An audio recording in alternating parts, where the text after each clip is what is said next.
Ready to go? All right, folks, it's now 6:30 and we're all assembled, so let's reassemble. First of all, call the meeting back to order. Is there a motion to come out of closed session? Yes, I have that. I move that the city council members certify by a recorded vote that, to the best of each member's knowledge, only public business matters lawfully exempted from the open meeting requirements of the Virginia Freedom of Information Act and identified in the motion convening the closed meeting were heard, discussed, or considered in the closed meeting. Is there a second? Second. Ms. Thomas, you take the vote. Counselor McGill? Yes. Counselor Payne? Yes. Counselor Pinkston? Yes. Mayor Snook? Yes. Okay, so the motion passes 4-0. So having established that we have a quorum, we'll begin the business meeting with a moment of silence.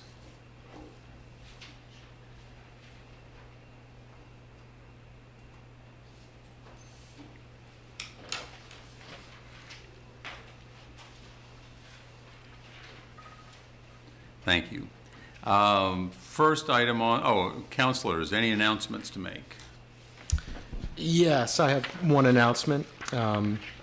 Mr. Alexand presents the 14th Annual Summer Think Shop with this year's theme, Ridin' with Yogo.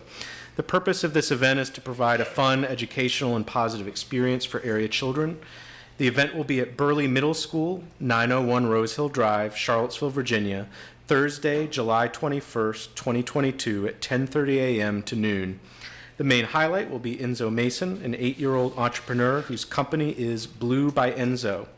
Other guests include dynamic vocalist Mark Williams, praise dancers, Kids Car Dance Ministry, music and spoken word, yoga challenge, material prizes, and more.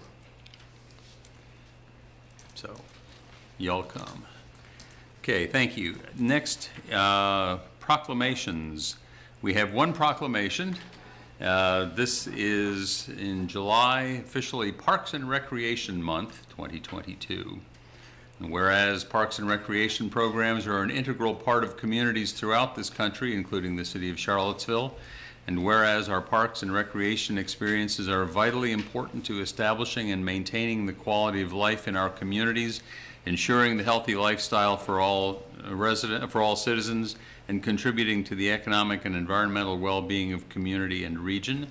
And whereas parks and recreation programs build healthy, active communities that aid in the prevention of chronic disease, provide therapeutic recreation services for those who are mentally or physically disabled, and improve the mental and emotional health of all citizens.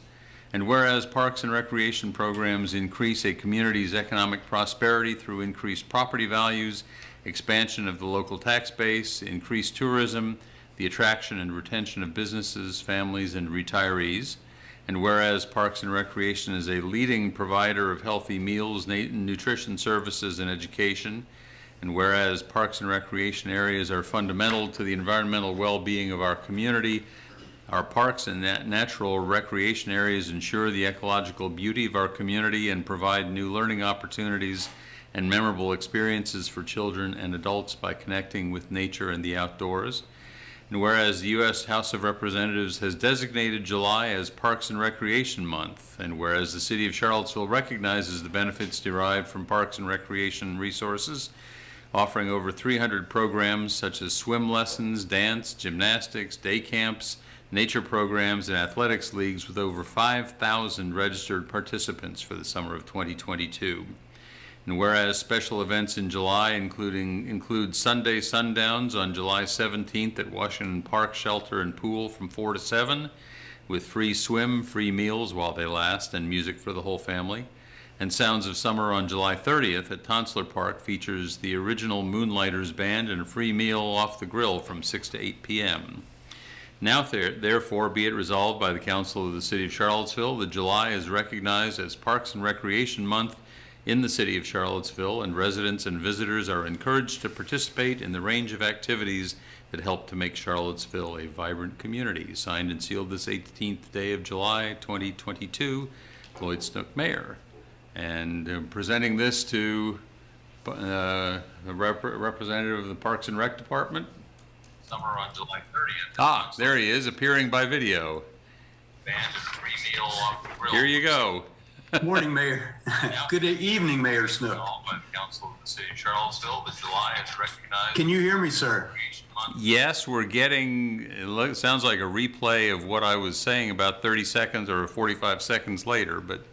Yes, for some reason I'm Okay, getting now some we're good. reverb. July 2022, appoints a mayor.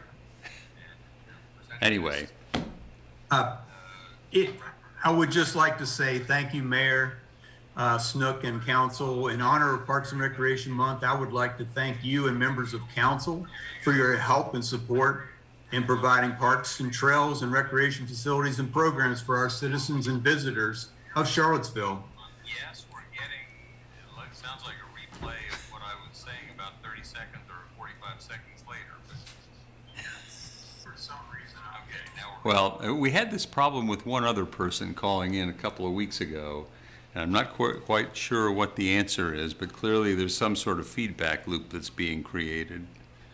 So, anyway, Okay. Mayor Snook and Council, thank you very much. And this means an awful lot to Parks and Recreation.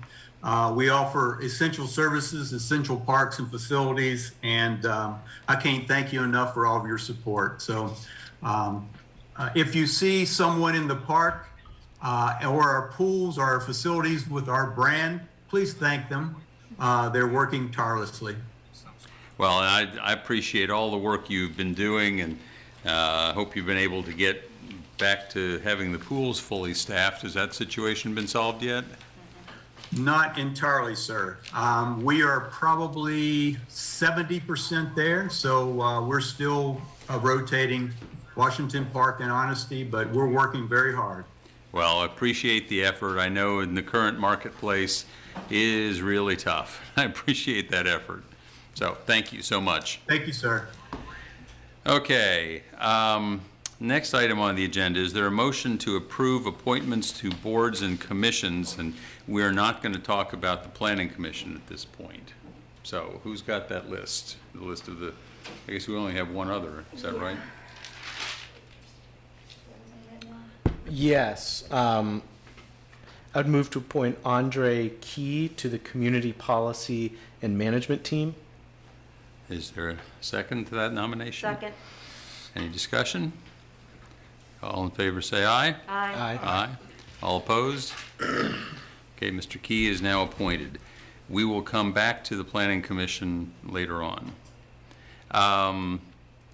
Ms. Thomas, would you read the consent agenda, please?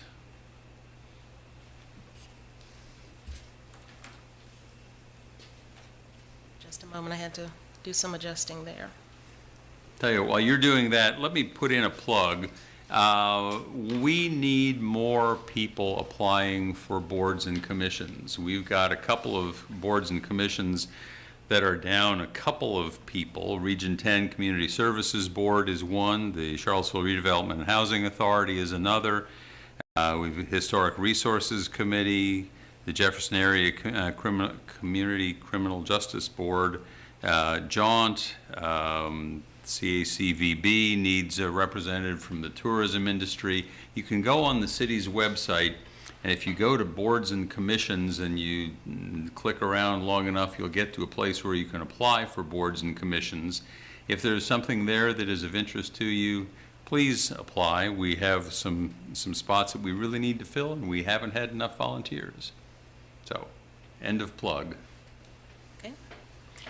Consent agenda.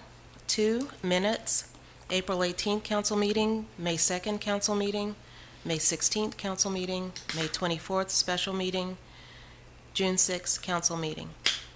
3, resolution establishing a pool of funds in the amount of $50,000 to be used for payment of refunds to licensed city businesses engaged in the same business activity as that considered by the Virginia Supreme Court on June 9th, 2022, in record number 210414, second reading.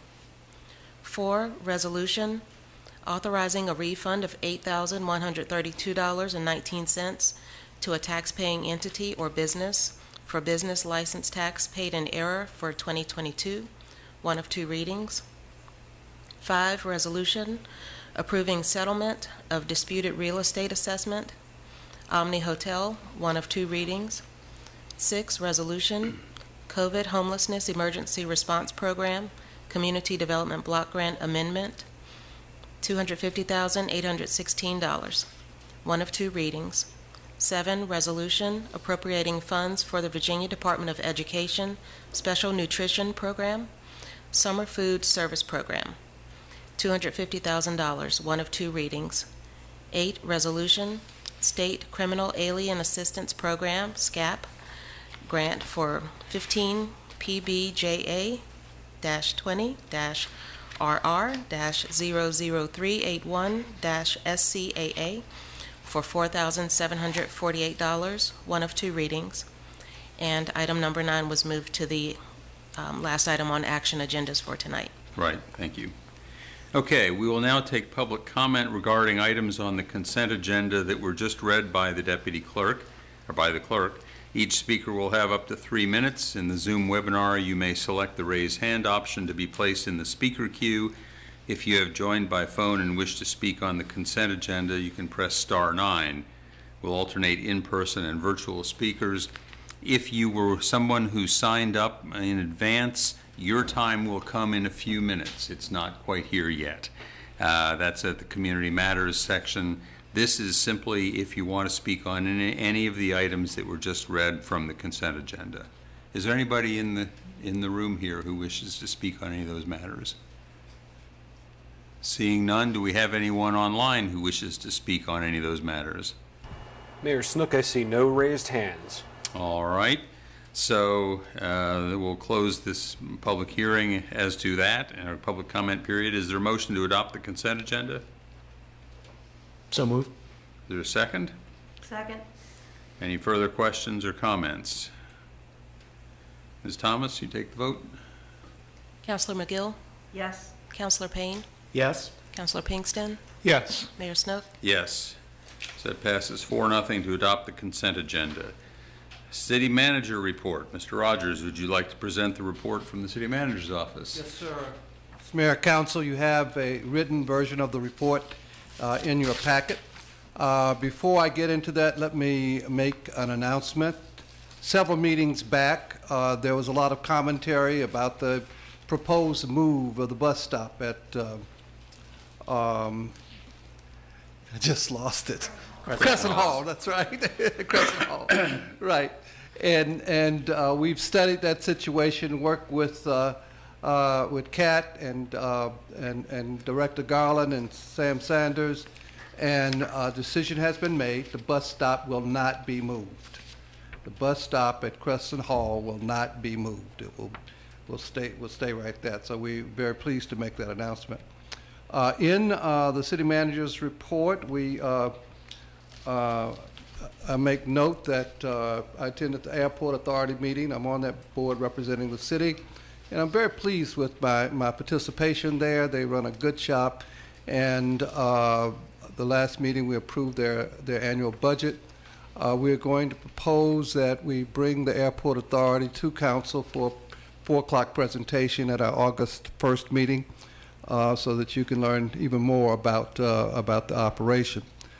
I'd like to report as well that with respect to collective bargaining, we'll be coming to council on August 15th with a proposed ordinance for your review. We will do that in a work session at 4 o'clock on August 15th. We selected the firm Venable LLP out of Washington, D.C. To represent us and work with us as our labor relations consultant. And so we're anxious to bring that forward as we promised we would. Also, I'd like to point out that we've completed the selection of a consultant for our police chief search. We selected a company called Polyhire out of Washington, D.C. They will work with us on developing a very aggressive community outreach program. This company has had a number of searches across the country. including placement of police chiefs in Fairfax County and Arlington, Virginia, as well as the chief of police in Prince George's County, Maryland, and a number of others. So we are very confident in their capability. A press release went out today making that known, and we look forward to hearing from the community with respect to what kind of chief do they want. You know, the first part of the process is to do a survey of the community, to inquire about the characteristics they're looking for in a chief, the issues they expect the chief to address, and also any ideas for questions that they want the candidates to answer. So we look forward to getting that feedback. With respect to other items, Ashley, you have some points you wanted to raise, and then Sam? I would like to congratulate Mr. Steve Hawks for becoming the Director of Information Technology after the completion of a competitive process. Mr. Hawks has served as our interim director, and we're delighted to have him join us in leadership permanently. I also would like to announce the hiring of Ms. Caroline Rice as our Public Engagement Coordinator and Mr. Kyle Irving as our Public Safety Information Officer in our Office of Communications, and extend a warm welcome to them both. For the Office of Equity and Inclusion, we're proud to host, along with the Office of Human Rights, a second virtual groundwater session led by the Racial Equity Institute on August 25th. And we're very thankful to already have 93 of 100 seats taken, including by members of the Human Rights Commission and the Police Civilian Oversight Board. At our last groundwater session, 85 individuals attended who were members of city staff, city council, CRHA, the Community Policy and Management Team, as well as United Way. Important for this current weather is to remind our community that the Department of Social Services is accepting applications for cooling assistance. Those who have already been pre-approved do not need to reapply, but interested members of our community can reach out to DSS directly at 434-970-3400 for more information. And finally, both our social services team, as well as our Home to Hope program and Downtown Job Center, are participating in the weekly community one-stop events to support formerly incarcerated community members who are returning to the community thanks to the Virginia New Earned Sentence Credit Law.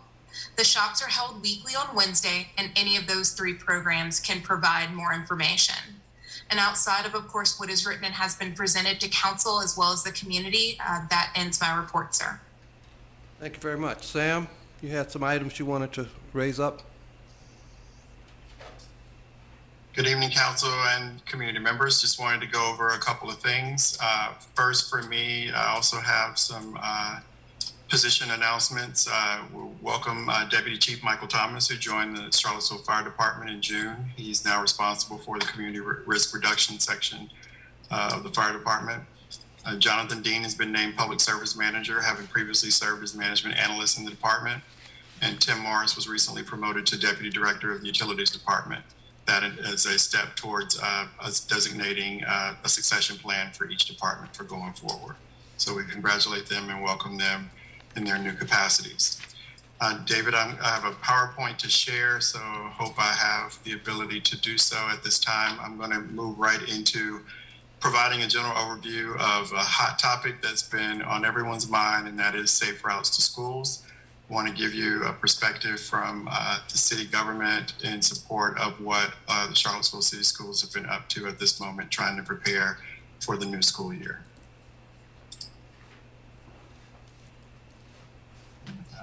To make sure I'm sharing the screen.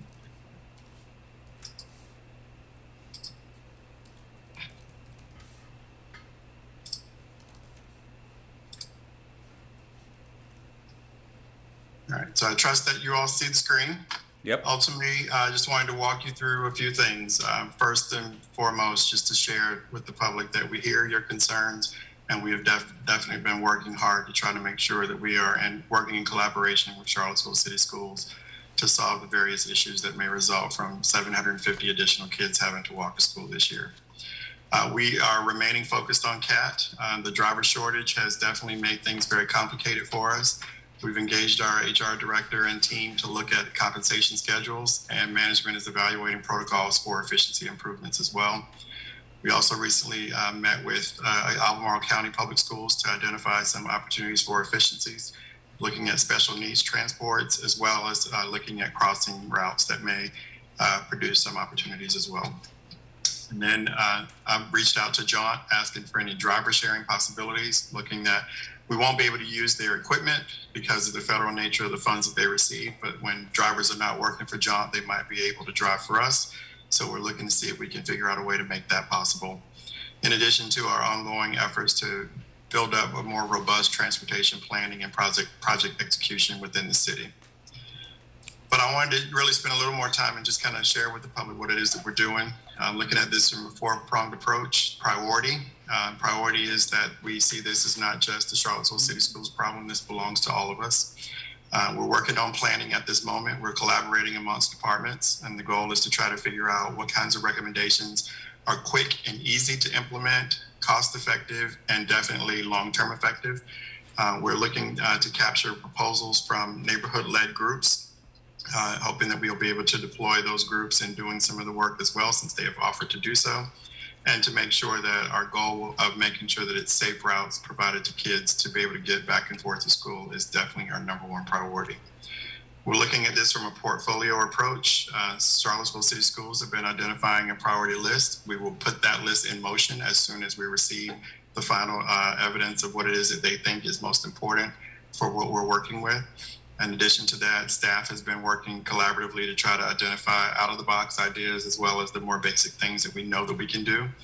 And then from there, we'll go into looking at what Livable Seville and the Bike Ped Advisory Committee has come up with, a very robust list of things that we can definitely prioritize over time. And again, we're wanting to make sure that whatever the schools have identified as their priority needs, we can deploy those items ASAP. This is pretty much what I just said there and what we're doing. We're also looking to get additional funds. Mr. Rogers provided as a part of his presentation on ARP a request for $500,000 to add to existing funds that we already have in place that have been a little more of a struggle to spend, but the goal will be for us to get more hands involved in getting that money out on the street in the way of putting these projects into play. In addition, that we have seats available, additional budgeted seats in the FY23 budget that we think will come online very soon, and that will help us with long-term planning. This is what the plan will ultimately look like. We're looking at all the various things that we have heard that we know are possible for us to be able to do. More crosswalks, sidewalk repairs, looking at weeding and cutting along various routes that have now been added to the route to school. Installing flex posts, additional signs and radar signs. Those are things that we know that most people have been aware of from our prior planning efforts and how we can get additional resources available for the various kids and or parents that might be helping them cross the streets. Bump outs, flashing signs, and speed limit changes are items that we'll be able to quickly work with neighborhood groups as well as lead some of these projects ourselves. And then additional items that we'll bring to council for approval to be able to implement. Even in a pilot stage in the school zones, that might be one approach, but our goal will be to quickly get some of these things out and basically available to make this process a little bit easier. The last line you see there on the screen says inspect, evaluate, and convert to perm. Those are just our signals of what it is that we'll be doing. We're going out and inspecting sidewalks, crosswalks, and our weed cutting areas right now. We're evaluating where we can put flex posts and additional signs and where a radar sign might make sense or something to be able to bring back to council. And then we'll be converting, of course, any ideas of bump outs or flashing signs into more permanent, with speed limit changes being something that we'll also have to explore from the study perspective. So just wanted to be able to stop and provide this opportunity for the council and the public to understand that we recognize our role in getting this work done. And we will be continuing to work on this and make sure that we can get as much of this implemented as quickly as possible. I met with members of the team earlier today. We're looking to begin our work next weekend in trying to get additional work done, or even prioritizing overtime if that is necessary. And we'll be meeting with the schools on a weekly basis going forward to make sure that everything that they have prioritized, we are definitely not missing and being able to get it established as quickly as possible. Thank you. Thank you. Is that it, Mr. Rogers? Or you got That's it. We'll take Okay. any questions if you have any. any questions for the city manager? So, Thank you. hearing no questions, let's turn to community matters. We have 6 pre-registered speakers, leaving 10 slots for additional speakers on community matters. Each speaker will have up to 3 minutes to speak. There will be an additional public comment section at the end of the meeting. We will now open the floor to the pre-registered speakers. Others wishing to speak may select the raise hand option in the Zoom webinar to be placed in the speaker queue. If you have joined by phone and wish to speak during community matters, you may press *9. In-person attendees may raise your hands to be recognized and will alternate with virtual speakers. Is our first speaker available? Mayor Snook, Melinda Anderson, I believe is the name. Are they present in the room? Melinda Anderson? She withdrew her name from the list. So the first would be Kirk Bowers. Okay, that's what I thought. The first one on my list is Kirk Bowers. Is he online? Yes, Mayor Snook. Kirk, you are on with council. Okay. Can you hear me? Yes. Good evening, and thank you for your time this evening, our council members. My name is Kirk Bowers. I live in Albemarle County, outside of the city limits in the Pantops area, where we have lived for 34 years. My role today is to reintroduce myself to the city council as the conservation chair for Piedmont Group of the Sierra Club. And I come before you this evening to talk about democracy. We are planning an event in September in conjunction with the International Day of Democracy, which is sponsored by the United Nations and was originated by the United Nations in 2007. So this is 15 years that this event has been going on worldwide. And what I am here to ask you all is for approval to proclaim September 15th as Democracy Day in Charlottesville. And I'll also be asking the same from the county on Wednesday at their meeting as well.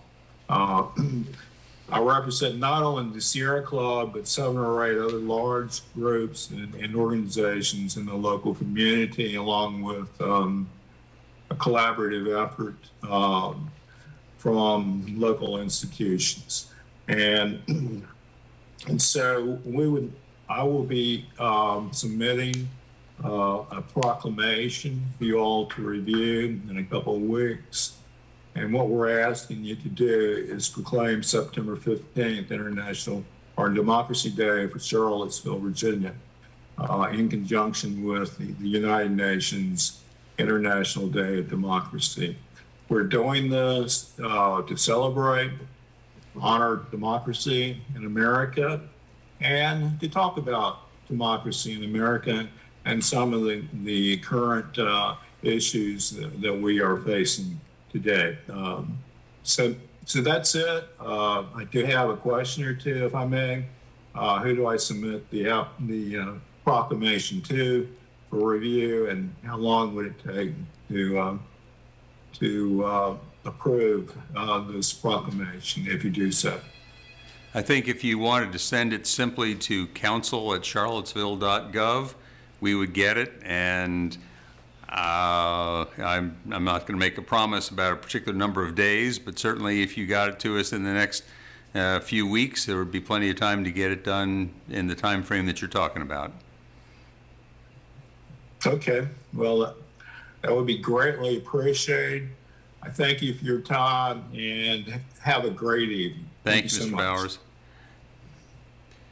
Okay, so we want to alternate with anybody here in the room who would like to speak. Don't we go through our list first? Yeah. Well, it says we'll alternate with virtual speakers, I so, think that's once we go through the list of people who are already. okay. That's fine. Well, there's room. We'll come back to you. But I'm in no rush. Okay, next speaker online. Matthew Ray is next in the list. I do not see him in Zoom. Is he in the room by chance? Yes. Ah, okay, Mr. Ray. All right. Hello, my name is Matthew Ray, and I am currently a 8-year operator for CAT.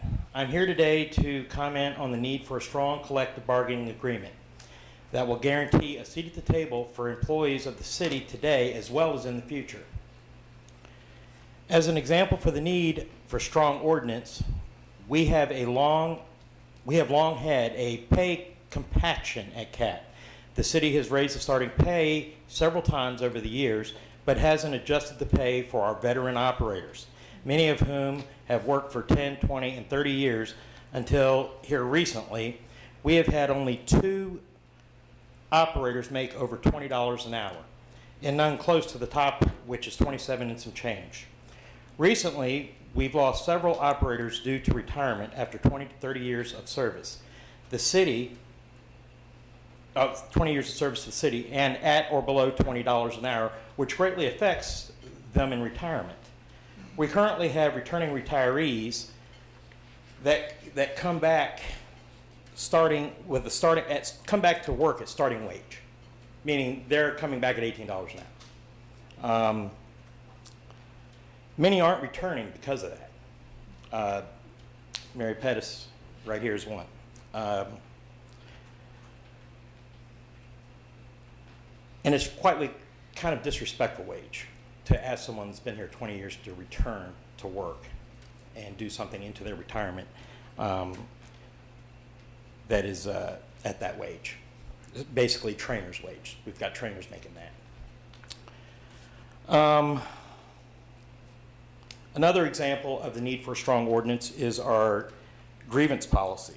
Many times we've had supervisors not know policy. I've been part of that. I've experienced this directly, so I'm telling you my personal information. They don't know policy. They don't know sloppy investigations on the incidences that occur at CAT. They have been shown many times to be wrong or incorrect. That adds to morale when you don't have leadership that knows what they're doing. So those are basically 2 examples of the need for a strong ordinance here.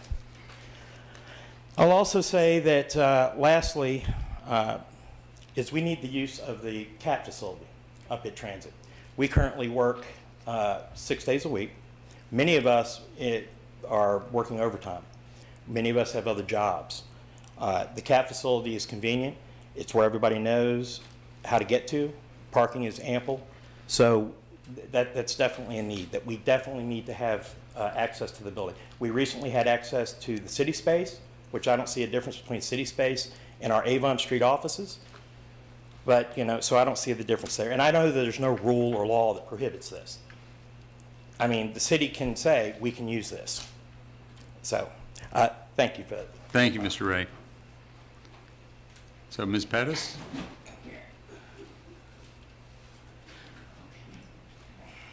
I have retired after 36 years, and no, I will not be coming back.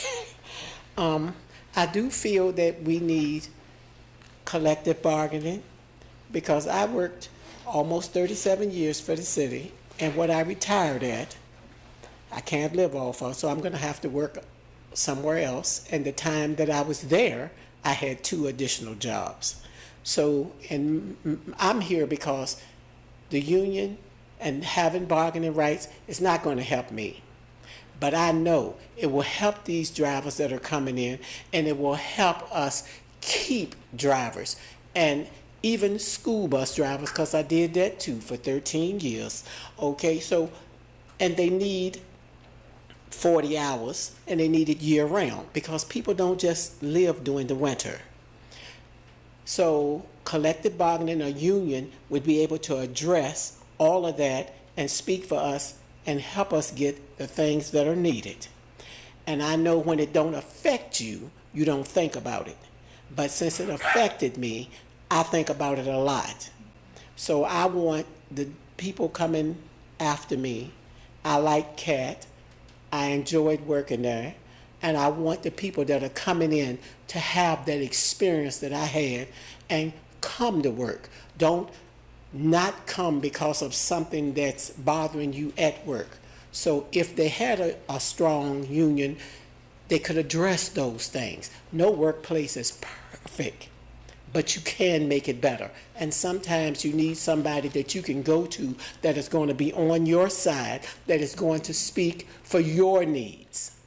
I know y'all have y'all's agenda and y'all's needs, and you address those, but we need someone that's going to address ours, to support us, to understand. And that's all I have to say. Thank you, Ms. Bettis. Next is Daniel Summers. Is Daniel Summers here? He's on Zoom. Okay. President? All right. You have 3 minutes, Mr. Summers. Yes. Hi. My name's Daniel Summers. I've been with the city of Charlottesville for over 10 years. It's a great place. I like what I do. I like my coworkers as well. But once again, like Matt stated, we do have problems and different issues with different management there. And as well, I feel that with the union, it will help us as a whole, as far as myself and other drivers there. And it will be very useful for the future for other CAT drivers that they do hire there. And I do feel as if we need it for CAT to remain strong and benefit the public to where we can work together better as a whole.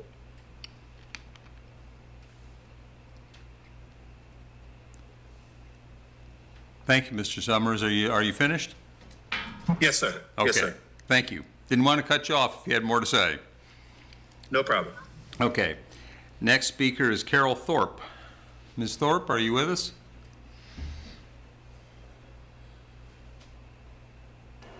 Mayor Snook, I don't see Carol Thorpe on Zoom. I do see one phone attendee, but I'm not sure if that's possibly her.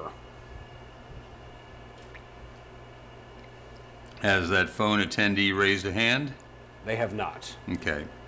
So let's assume that is not her. If she does in fact raise a hand or something, we can come back to her. Matthew Gillikin. Matthew, you are on with council. Good evening, council. This is Matthew Gillikin. I live in Fifeville, and I'm speaking on behalf of Livable Seville. I was coming to ask for some things regarding safe routes to school, but instead I'm going to thank you all and thank city staff for the excellent work they're doing in collaboration with the city's schools to try and identify as many solutions as quickly as possible to help make sure that our students and their families are able to access our schools as safely as possible this fall. So for that, I'm very grateful. I appreciate that the city is moving towards quick builds to make things happen as fast as possible and outsource some of that to community members who are eager to help with that. And additionally, to provide funding for some of these projects, which will be more permanent in nature. So that gives me a little more time to talk about some things that came up in the ARP funding discussion. We think that more money needs to be allocated towards housing and homelessness prevention from the ARP funds. And where should this money come from? Well, it could come from a variety of places, but it appeared that the current plan is to set aside $1 million for something that we do not need any more of, which is parking downtown, city-owned parking, that is. So we would ask that you would shift more money towards affordable housing and homelessness prevention in the ARP funds, and less money in the economic development slush fund as the city acts in a way that will actually support its goals of reducing environmental impact of cars and other carbon polluters and provide better housing opportunities and an ability for people to stay in Charlottesville. Thank you for your time. Thank you, Mr. Gillikin. Carol Thorpe has raised her hand. Mayor Snook? Okay, well, let's bring Carol on then. Carol, you're on with council, and you'll have to unmute yourself.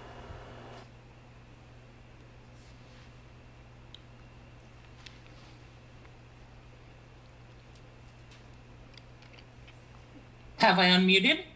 Yes, we can hear you now. Thank you. I'm still learning new technology, I guess. Good evening, Council. My name is Carol Thorpe. I'm calling from Albemarle County, just outside of city limits. I'm calling because the 5th anniversary of the violence visited upon Charlottesville on August 12th, 2017 is less than 1 month from today. To date, I have not heard of any security measures planned by city government in case someone chooses to violently mark the occasion. History has shown that dangerous groups and individuals hold a peculiar penchant for milestone anniversaries.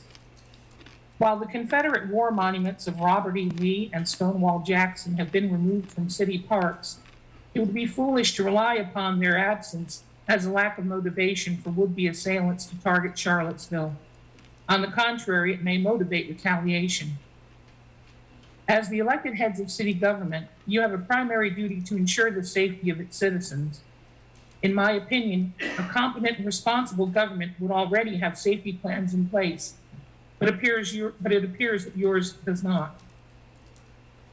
I am disappointed that a community discussion on this topic was not added to your agenda tonight, as per my request last week. My heart goes out to the countless number of city residents who remain traumatized to this day by their experience 5 years ago. I have been concerned that their anxiety about what could happen this year is intensifying, and that silence from city council dais will only heighten their insecurities and fear about what might come.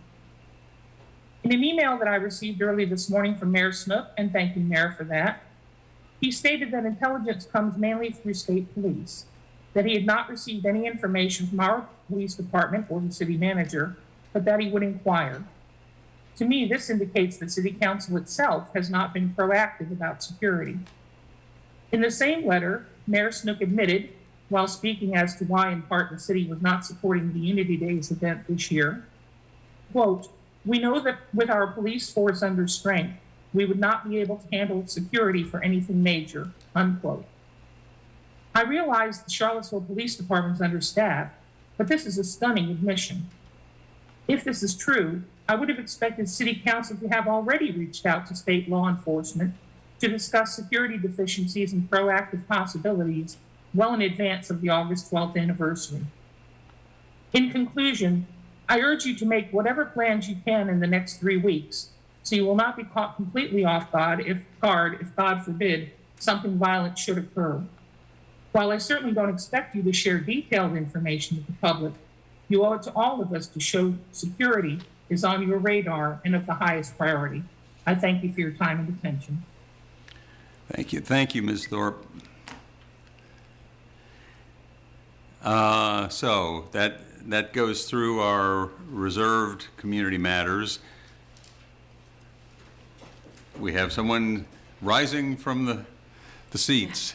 Yes, we do. I know y'all missed me not talking last week, and I've got it for you today.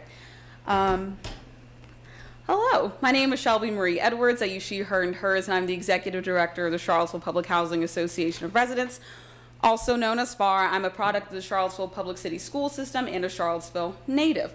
Many of you know this, but I'm an actor by trade, and the best theater always has call and response. So as I'm calling to you, I really hope that you respond to me at some point, ideally verbally during the meeting. Our mission at FAR is to educate and empower the low-income residents of Charlottesville area, and today I have 3 topics to bring to your attention. I would be surprised if I fit them all in, so you will likely hear from me during the other comment section. First of all, I would like to start with something upbeat. On August 6th from about 9 a.m. to 4:30 p.m., we will be hosting the 25th Annual West Haven Community Day. Activities at this time include COVID-19 vaccinations, sports physicals, a 3-on-3 basketball tournament, food trucks, bingo, etc. A majority of the programming will be held outside, and we encourage everyone to attend. City Council, if you are free, I would definitely encourage y'all to sign up to volunteer yourselves. There will be plenty of work to be done. And it would also be a great opportunity to engage with some of the most important stakeholders of Charlottesville. I know you serve so many people. I would also like to express my public thanks to the City Council as well as the City Manager's Office for the consideration placed in making sure that the bus stop stayed in front of Crescent Halls. We very, very much appreciate that. If you remember a few months ago, public housing residents, including for our board members, came to council to advocate in regards to the bus stop. We are pleased to hear that not only will the bus stop stay, but that the city is going to look into the efficacy of John. This is a huge win to improve the quality of life for low-income housing residents of Charlottesville, particularly the ones in Crescent Hall. So thank you so, so much. I always want, thanks are just as important as the things that we ask for, which leads me to my next comment. I would like to address the concerns of Midway Manor residents. For months, Midway Manor residents have been trying to get their voices heard, and they have recently begun working with FAR. The Franklin Johnson Group, who has been largely unresponsive, was in front of council. They were here, and they promised to have resident engagement. I was sitting over there, and I was looking at Michael Payne. And so the portfolio manager has met with FAR only once, and during the meeting, she largely said, oh, we don't need your help. But we weren't asking whether they needed our help. The residents need our help because we were approached. So if there's any way y'all can help us connect with people that are above the portfolio manager, we would greatly appreciate it. We know that the city could be helpful in providing this for us, and FAR is going to move forward with helping residents to organize, and we would just really appreciate support. I spoke to residents as early as today, and they said that they felt like there were worms, coming from above them, and it's just a really not great situation. Anyway, you're going to hear from me before the end of the night again. Thank you so much for the gift of your time. I appreciate you all. Thank you, Ms. Edwards. Is there anyone else here? Yes, I'd like to speak. Good evening. My name is John Ertl. I'm a Charlottesville resident. I would like to add my name to the list of people in favor of a strong collective bargaining ordinance. I am a representative of the Amalgamated Transit Union.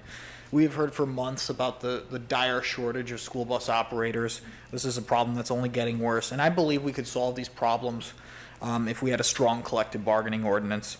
Our union wants to partner with the city to help improve public services in our city, and I think collective bargaining will facilitate collective problem solving, which will help with all of our problems.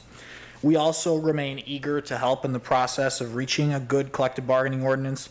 We urge the city to approve a strong ordinance that doesn't water down the rights of employees to unionize and bargain with the city.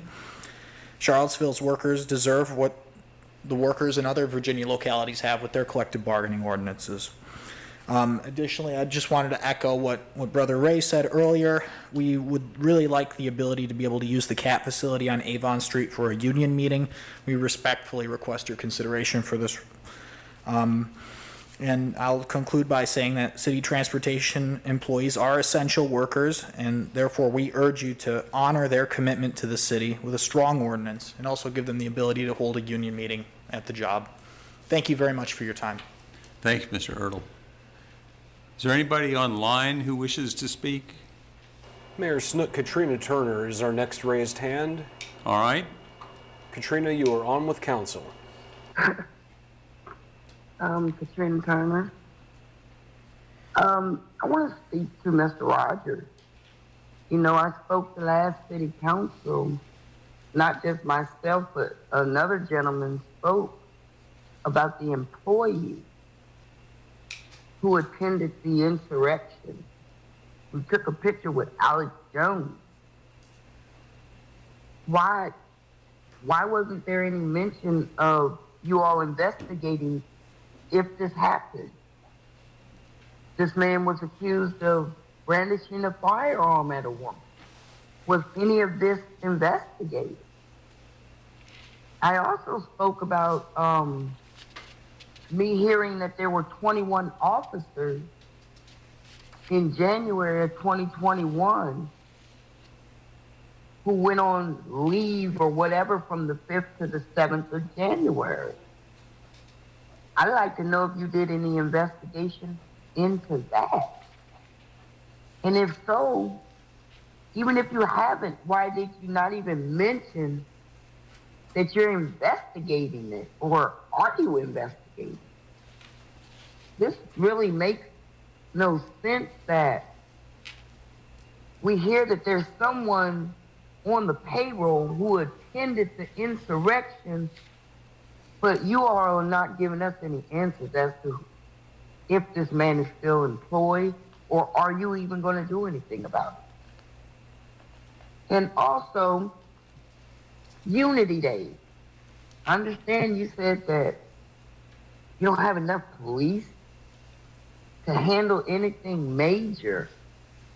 But if it is true that 21 police officers were let on leave at one time in January, then how come you don't have enough police to support this community in one of the worst events that we have witnessed? You all took Unity Days away from us. I understand you weren't there and you didn't witness what went on. I understand you say you can feel what we feel. But you all need to start thinking about this community. Because you have money to do things, Willie, whatever you want to do, and allow these people to come in and build hotels and do whatever they want to do, but you don't have anything to support this community. I just like to know why it was ignored about what I spoke about and what the other gentleman spoke about. Thank you. Thank you, Ms. Turner. Is there anyone else here in the room who would like to speak? Anyone else online? Mayor Snook, our next raised hand is Todd Divers. All right. Hi, Mr. Mayor, members of council. I wasn't going to say anything, but I did not get a notice to Keena in time to have you all make an announcement about the chat program. The Charlottesville Homeowner Assistance Program is up and running. We sent the mailers out a couple of weeks ago. We've had a little bit of trouble with the online form and our Laserfish repository, and so we've been fighting with that now for a couple of weeks, but we're working to get that up. There is a PDF fillable form online if folks want to do it, and then they can always do it the old-fashioned way by mailing in the form that we sent them in the mail.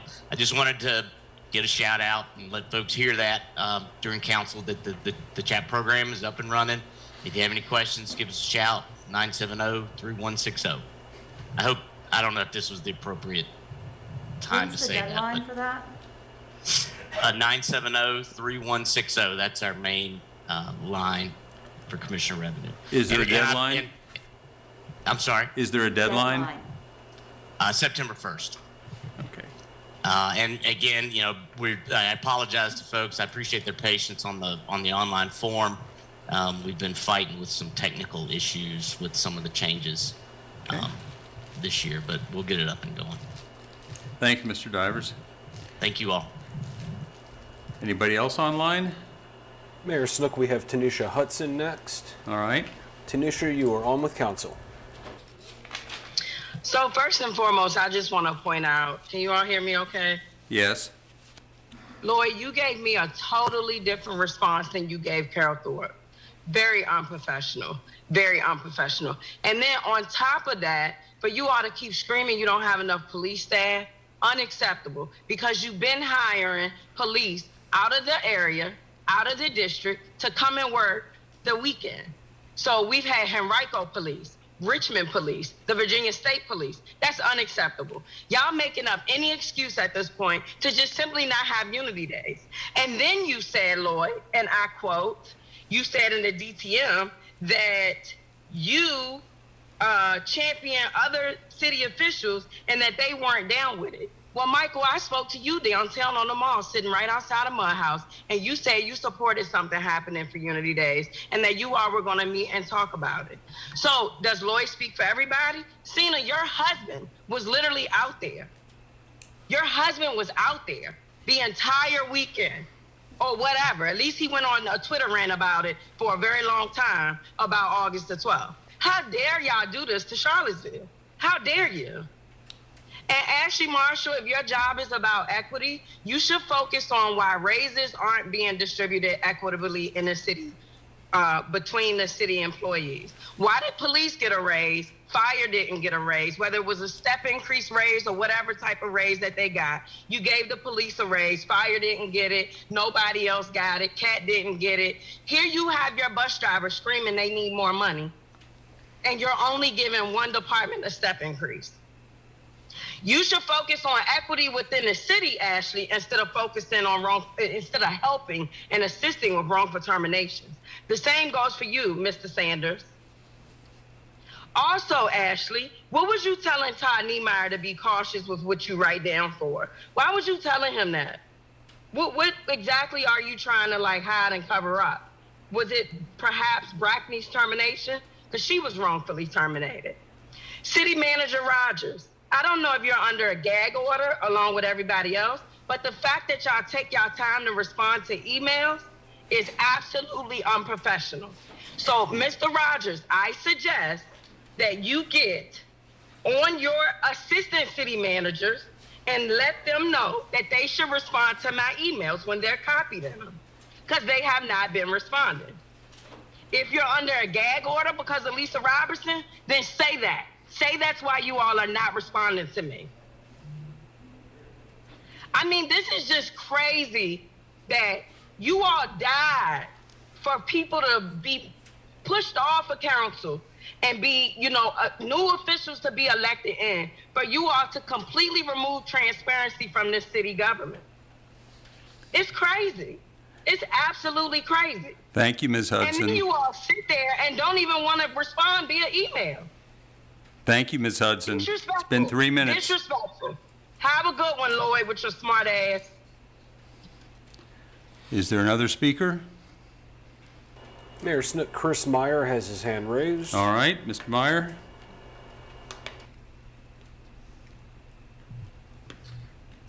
Good evening, councilors and city staff. First, I'd like to recognize that, I don't know if it was the first one, but I did see the city manager posted a written report online. It was about 7 pages long, had reports from a bunch of different departments. I found it very informative and interesting, and I hope that continues in the future, but that was well received. When I was reading that, interestingly, I found out that the utilities department is working on the decarbonization study for its gas utility, which is something I've been very interested in, and I'm very happy to see that that study is now out for an RFP. And congratulations. I did read that study, and I'll just observe a couple things. One, decarbonization, I think, means taking carbon out of the system, and a couple things in the scope of work would continue to have carbon in the system, such as certified natural gas or biogas. So I do hope that when we're talking about an actual decarbonization study, it means decarbonization and actually taking the carbon out of the system so that the city can meet its climate goals. So, well, a very good first step there, and thank you for following up on that. And I do want to recognize that I think Charlottesville Gas has a very competent management team there. I still think it needs a little bit more guidance on the scope of work to further narrow that down that was in that RFP to actually decarbonize it, not just put through a different type of gas that's still going to be burning carbon and contributing to our climate change problem. And then next, I just wanted, as a parent of 2 elementary school students that walk to school, I'm glad to hear that there is a plan and there's many steps that will be taken in funding. I think, unfortunately, in a lot of neighborhoods, as you've seen and learned, I think yourselves, there's a lot of infrastructure needs. to increase the safety of pedestrians, especially for young children. I send my children to Jackson Valley Elementary School, and I can tell you on Harris Road there's a lot of transit from the southern part of the county going up to UVA once the Wegmans cut-through got put in. And unfortunately, there's a lot of cars that don't really, I think, respect the school zone there. So, in addition to a lot of different things, I hope some kind of enforcement action is also being taken place to ensure, again, a lot of those commuters are taking seriously the safety precautions in the school zones. Thank you very much for your time, and I wish you the best of luck for the rest of your deliberations this evening. Thank you, Mr. Meyer. Anybody else online? Mayor Snook, Lakeisha Washington is next. All right. You are on with council. Can everyone hear me? Yes. All right. Good evening, City Councilors. I am Lakeisha Washington, and I live in the Fry Spring area. I'm coming to you tonight from lived experience, but also as a staff member at Habitat for Humanity. I recently, about a year now, have been in my home thanks to Habitat for Humanity. And now that I work on this side and I get to work with families who are working towards homeownership, I think it's important to just keep in mind that the open positions in the city are impacting them the most. These are families who've worked extremely hard to resolve debt, increase their credit scores. They have spent many hours doing sweat equity work, whether on the sites or in the stores or through advocacy work. And it's really hard to see these families who work so hard get so close and not have a lot where they can make a selection because we don't have the staffing in the city to pass permits or have people in the city that are able to come and do inspections. And so, although I know that there are a lot of staff shortages around the city, it is very important to keep these families in mind. These are families who are living in conditions that are not the best conditions. I myself lived in an apartment where there was a lot of mold, and I suffered a lot of health issues because of that. And so these are families who are trying to give their children a life that they might not have thought was possible. And this is an organization that turns that hope into reality. And so it's really hard to see families get so close and us not being able to offer that. And I've heard several people say tonight that you have to live in that experience in order for you to understand the need for change. And so I do ask that in conversations or things that are going on in the community, that city council members and those that are in position to making new hires possible will do the same. You will go out there and connect with community members and have a deeper understanding of what that means. And then maybe have a stronger push for getting people in those spaces. Thank you. Thank you, Ms. Washington. Is there anybody else? Mayor Snook, Joy Johnson is our next raised hand. All right, Ms. Johnson. Good evening. My name is Joy Johnson. I'm a public housing resident. I reside at 802A Hardy Drive for now. I do want to say that it's a little disappointing to know that Unity Day is something that the city would not continue to support, but it doesn't surprise me. The other thing is I work with, in my position at CRHA, I work as a resident services coordinator. So I work with people in public housing and non-public housing resident. And I encountered a young man who had a brain injury, who was just standing in the sun. I'm coming from physical therapy. I gave him a ride and found out that he was in need of getting an application into CAT to start the process so he could either ride the bus or to get joint. Because he was having difficulty getting around, I emailed it and scanned it to CAT only to get a response that we have to bring it in. They don't accept the application online. So my question is, I'm gonna take it to CAT for the person. We will get it there. But I think it's unfortunate that that's how you treat disability people or people who are seeking transportation to get where they have to go through CAT. In order to get to joint, you have to fill out an application through CAT. And to email me back and say, oh, I can't accept it, to me, it's something needs to change on that. My next thing is that I keep saying you all need to define affordable. Because affordable for whom? There is a class of people that you all continue to let these developers leave out.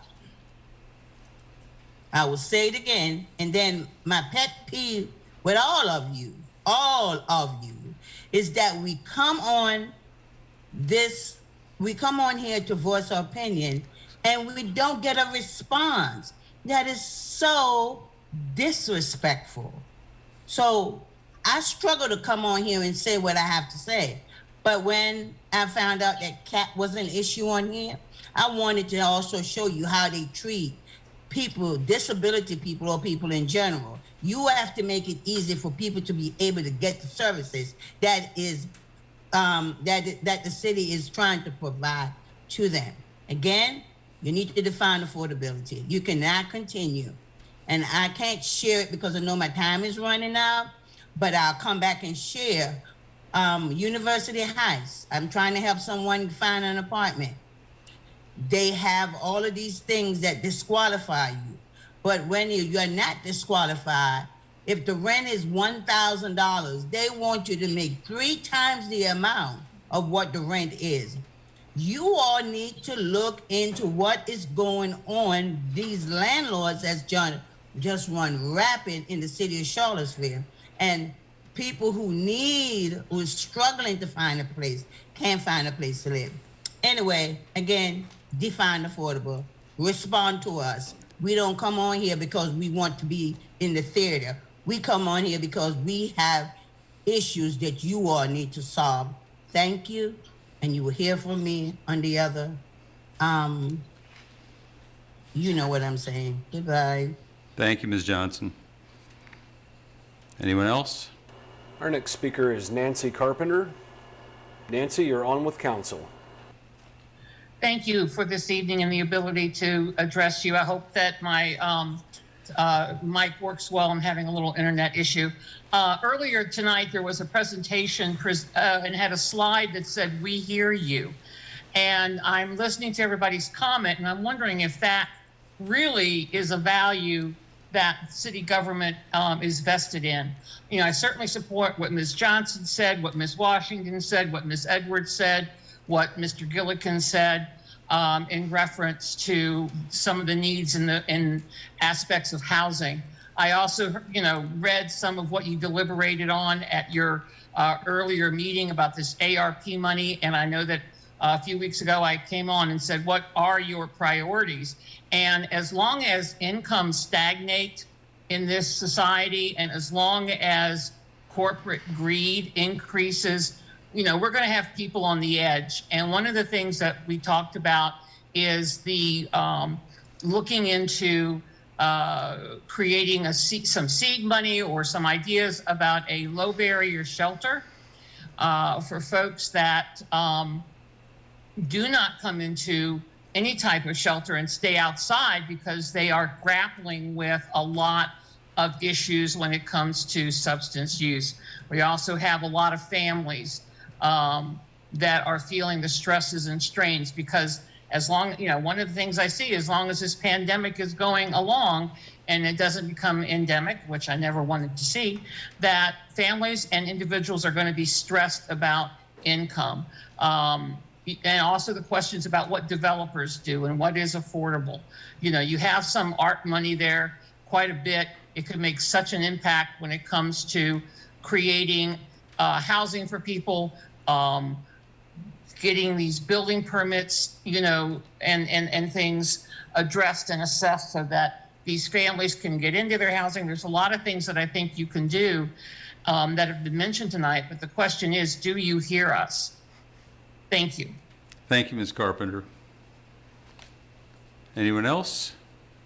Mayor Snook, our 16th and final speaker will be John Sales. All right, Mr. Sales. Thank you all so much for letting me speak tonight. Well, I wasn't going to speak, but then Joy got on here and I was like, God, I got to speak now. So I watched the Planning Commission meeting, and I think 1000 Monticello Avenue was on there for us, SUP. And so I started digging into it a little bit more. And I really think you all should listen to the community, Office of Community Solutions. 125% fair market rent, it's not affordable. You can't use a voucher there. You can use your current SISRAP voucher, but that's not a voucher, and it's not permanent funding. And so for the developer to commit 10 years of affordability for these units doesn't mean it's going to be affordable, because 125% fair market rent is not affordable. And the 5 units that they are providing, yes, it's affordable for 10 years.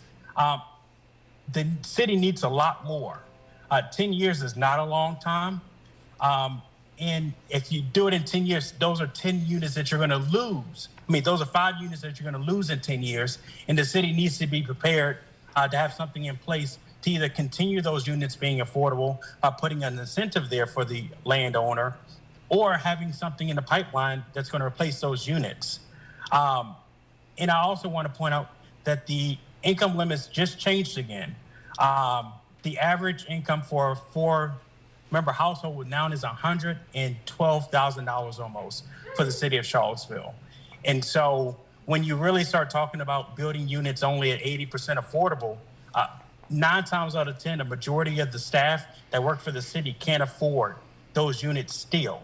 So when we're looking at developers building units at 80% AMI, your own staff can't afford to stay there. The staff at the city schools can't afford to stay there. My staff can't afford to stay there. UVA staff can't afford to stay there. So we really need to be incentivizing the units at 60, 50, 40, 30, 20, because those are the individuals that we're missing those families. And so there was just a study completed that showed the largest gap of units not being built is from the 50 and under. That's across the entire country. They looked at Charlottesville, and it's also the same case in Charlottesville. And this study was just completed. It was just released, I believe, on Friday. And so I'll make sure I'll send that around. But the city really needs to take a look at what units are being constructed, not only through the SUP process, but what units you all are incentivizing when you all fund projects as well. And listen to the Office of Community Solutions. What they put in the report for the Planning Commission for that project, it's right on point. They're right. The information that they provided is accurate. You all need to trust them and listen to their guidance, because that's the way that you're going to help solve the housing issue we have in Charlottesville. Thank you all, and I'll be around for the rest of the meeting. Thank you, Mr. Sales. So that we have final speaker of 16. There will be another opportunity for public comment at the end of the meeting. Mr. Rogers, any comment you wish to make in response to what was said? Anything what was said? Actually not. Okay. I will come back to you at a subsequent meeting. And I think that some of the speakers are very angst about our not responding. So we will look at what was asked tonight and come back with a response to community matters that were raised. Okay. The only response I want to make, since it was specifically referenced, deals with comments that were attributed to me about why we were not having any Unity Days celebration. And I did, in fact, make a comment to Ms. Thorpe in a message this morning. I also made a more detailed comment to Ms. Hudson a week or two ago, and I did not give all of the reasons to Ms. Thorpe that I'd given to Ms. Hudson, simply because Ms. Thorpe asked me about one narrow, specific question. What I had said to a number of people was the reason why we were not having a Unity Days celebration at this point was, if you remember, the last time we had Unity Days in 2019, Charlene Green and Brian Wheeler basically worked for most of a year to get that put together. Neither of them is still with us in the city. There was nobody in the city who was putting that together. Frankly, one reason was because we still fight on a week-by-week basis to know what COVID will allow us to do and what is responsible for us to do. So for COVID-related reasons, in part, we did not do any of the planning 6 months or 8 months ago that would have been necessary to have put something on for Unity Days. Beyond that was the concern, as I expressed to Ms. Thorpe, that if we were going to have some sort of an event, you may recall in 2018, we had a year's anniversary, and we wound up having the downtown mall on lockdown because there was a rumor through the intelligence networks that police officers, police forces have, there was a rumor that there was going to be a rooftop shooter. As we know from more recent events, that is a fear that really has to be taken very seriously. And we have to understand that even now, 5 years after the fact, even in Virginia, even in Charlottesville, that there are significant risks like that. So I did say to Ms. Thorpe, as I had also said to Ms. Hudson, that one of the concerns that the city staff had was that if there was going to be some major effort that were enterprise that would involve a lot of security concerns, a lot of people being gathered, a lot of people having to be protected, that one of the concerns was that with our police force down by significant numbers at this point because of attrition, we would not be able to protect fully in the case of a full large-scale event without having to call the state police or some other outside entity for help. Historically, we have tended not to like it when we've had to call the state police for outside help in these events. So we had no staff working on it. We had no money budgeted for it this year. We had money budgeted for it 3 years ago when it was last done. We had no staff working on it. We have no money budgeted for it. We're down staff in any event. We were having concerns about COVID, and we had security issues. So there are a whole lot of reasons why we decided that we did not, and I say we didn't collectively get together, but as I canvassed everybody, there was nobody who had a plan for doing anything more. There was at one point some expression of some interest of doing something more. Juan Wade may do something on his own, he tells me, but nothing that would be collective. And so it was a reflection of the fact that no staff, no money, no time, no security, and COVID running rampant, it did not seem like a wise idea to try to plan Unity Days. That's the full, complete answer, which I wound up giving at one point to Ms. Hudson in a thread on Facebook thread that I wound up deleting because I didn't really want to be having that discussion on my personal Facebook page along with the pictures of my grandchildren. So that's the full story. Anybody else have anything else they want to say at this point?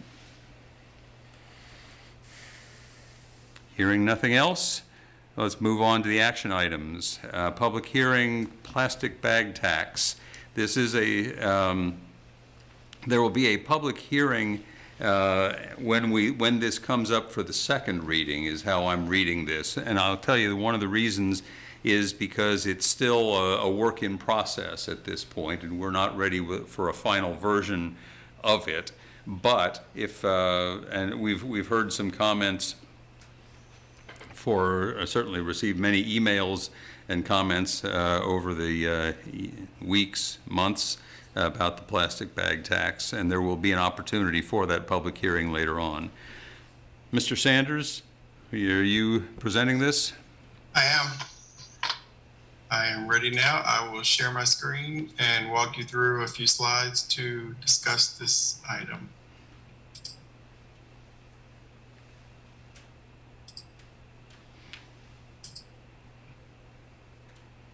Are you able to see that? Yes. Yes.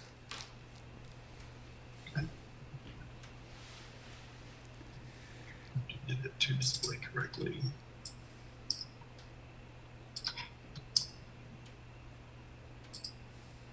There we go. All right, so we're going to talk about the plastic bag tax ordinance. This is an item that has been a hot topic for a little while. Just want to take you through where we are at this point, laying out for you the proposed ordinance for the consideration at this time. The program is to be determined, as has been the case with multiple municipalities across the state. Most of the effort has been focused on bag distribution and very little else until there's a presentation of how much funding is going to be generated by the tax being collected. And then we'll talk a little bit about what implementation could look like, and then leave room for questions. And as was stated, we'll have a public hearing, the first meeting in August, to get additional comments. So the statute was passed by the General Assembly, and it allows municipalities to levy a plastic bag tax. That was done in 2020. There are 4 eligible uses for the tax funds that are received. They're displayed here. We can provide reusable bags to SNAP and WIC recipients. We can produce education to reduce environmental waste, work on mitigation of pollution and litter, and work on environmental cleanup. The tax is 5 cents per disposable bag, and that will be levied whether it was provided free or purchased in the store. Of course, the way to avoid the tax would be to have a bag, to not require a bag in store. There are certain types of bags that are exempted. Those are listed there. Durable bags with handles for multiple usage. They're identifying 4 mils thick as the qualifier. If it's a little bit thicker, then that would be one that would be able to be used over and over. Plastic bags used to wrap certain things that are more sensitive in nature, like meat, ice cream, produce, dry cleaning, and other container type bags would not be a part of the ordinance. The retailer does the work of collecting the tax. They are permitted to retain 1 cent of every 5 cents collected to offset their collection and remittance expenses. It's very much a similar process to how they collect retail sales and use collections. They will send those into the Virginia Department of Taxation each month. The state collects, audits, and then disperses back to the municipalities on a monthly basis. The retailers that would be affected by this tax would be grocery stores, convenience stores, and pharmacies. In doing this work of evaluating how we are moving forward with this particular item, at the request of council, city manager met with the county executive in Albemarle, who they were able to get their tax included in their budget. So their program launches January 1, 2023. It was important for us to take a look at whether or not we could get ours in line to fall similarly, because in our marketplace, a lot of people don't necessarily know when they're in the county, when they're in the city. So there's some synergy to be achieved there in being able to roll out the city program at the same time. In doing some of this work to begin this process, I looked at city examples. Alexandria Falls Church, Fredericksburg, and Roanoke are the first 4 that were able to get theirs up and running, along with the counties of Arlington, Fairfax, and Loudoun.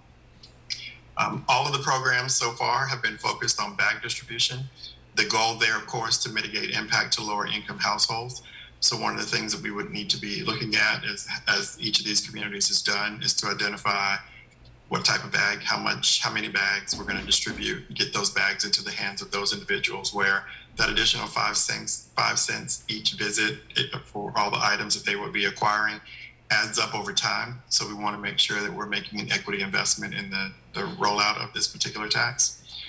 There is some speculation that there won't be a lot of money produced by this in the long run, because some stores have started to shift away from the types of bags where the tax would be eligible. And if that is the case, then of course that would mean that the receipts would go down. But at the same time, that's a part of climate mitigation. The elimination of plastic bags is also positive for the environment. So it is somewhat of a trade-off. Implementation for us would look at currently working to continue to define the program details for the bag distribution. Also to integrate this into our climate action plan work. So the climate team will continue to do additional work on this and bring forward more information. We are looking to host a public hearing at the August 2nd meeting with the second reading either on the 2nd or the 15th. I guess it depends on what comments you all receive in the public hearing. Thus far, the comments have been positive and that this is a positive item for us to be looking at. But we, of course, will wait for the public hearing to see if there are additional comments to be made. We would then submit the adopted ordinance to the tax commissioner. We're required to have that in the hands of the commissioner at least 30 days before the start of collections. And then we will receive a notification back that says that we are okay, that we have been set up in the system and we can proceed. That would be the time period between approval and that notification is when we would be making sure that more communication from the city is going out across the city to help people understand what's happening. So in defining that program rollout, some of the key things that we need to look at would be how will we develop a bag distribution plan? The initial thoughts, of course, would be to utilize our staff within Human Services, DSS, CAT, and Parks and Rec to look at ways to be able to get those bags into the hands of the households that would definitely benefit from having the ability to not incur the tax. To work on a business community campaign with the Office of Economic Development and the Chamber and the CACDB even to get word out to help individual businesses understand their responsibilities in the rollout of this tax. A communications plan with our communications office in coordination with the county so that we're all saying the same things about what ultimately is going to happen, especially if our items appear to be exactly the same. And then future program expansion. There'll be some additional opportunities for us to do more than just simply bag distribution as is identified in the statute. We can do additional things, but we have to at least be able to recognize what kinds of resources are going to be generated by the tax. And then last, I have questions. I decided to ask some for you. So in anticipation of what you might be asking or thinking about asking, you can keep thinking about that. I'll go ahead and answer these 5 that I prepared for you. What kind of bags are we purchasing? That's a very good question. There's a variety of bags, as I have quickly learned. Ultimately, we will look to get the biggest bang for the buck and get as many bags as we can possibly get. But of course, we want to be able to hear within the public hearing, I'm sure we'll hear some perspective on the difference between a linen bag and the right types of reusable, less concerning plastic or even other versions of bags. So that'll be one of the program details that we'll be definitely looking for additional feedback. Can we get some wheels for easier transport? I will give credit where credit is due. Councilor McGill asked that question already. That is something that we don't know that it is easily spelled out in the statute that is permissible, but if it's a bag, I think it might be able to check the box. So we will submit that question. I did find, with the help of Ashley, there are some wheeled bag types out there that might be available. Something that we might do is then even target those to disabled and elderly individuals because the easier transport is really what we would want to prioritize for them. How many bags can a household or a person receive? That is to be determined. I think that's part of our process for determining how many resources, how much in the form of resources we're going to put out front, and then let the tax generate enough resources to then be able to replenish that over time. How often can someone receive bags? That too would be a question. They're not going to last forever. Being reusable, they have a life, and if we overstuff them, they're only going to have so much of a life. So those are parts of the things, parts of the process of thinking about what the various needs could be like in the future. And how will people learn about bag distribution? We are going to blanket the community with as much information as we possibly can on a regular basis. The goal would be to make sure that when we do this rollout, we would do it in advance of January 1st so that people would be equipped with the bags that they would need for the beginning of the year, and then be able to identify a schedule as to when we would be able to do bag distribution events and activities along the way. So I will stop there with questions that I produced for you and allow you the opportunity to ask some yourself. Councilors, questions? I would just also recommend for the wheeled bags that maybe looking to partner with somebody like WIC, focusing on small children because having to juggle a small child and groceries and everything, a wheeled bag, or a child that's, 4 or 5 could easily also be helpful in pulling that along. So just thoughts on that. Thank you for that.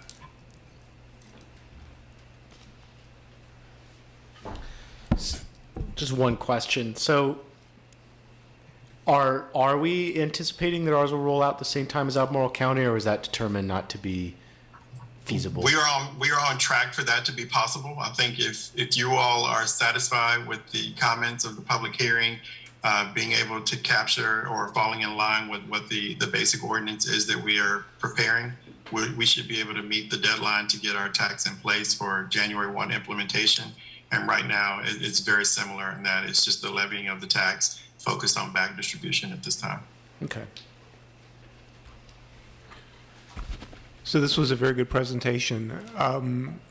What is the process from this point? Then you come back to us one more time and we vote? We'll come back with the public hearing. Part of what I wanted to do is to just kind of hear what your feedback was in introducing this evening. We could actually have the public hearing and the second reading at the same time, I assume. But I didn't know for sure if you all wanted to be able to hear all of those comments, and then I could come back on the 15th for the second reading. I mean, I think that's really up to you all. But we're ready with a draft ordinance as based on what I just laid out for you. That is ready to go at this time. So presumably if people have feedback they'd like to give us between now and then, they could email us or y'all. Sure.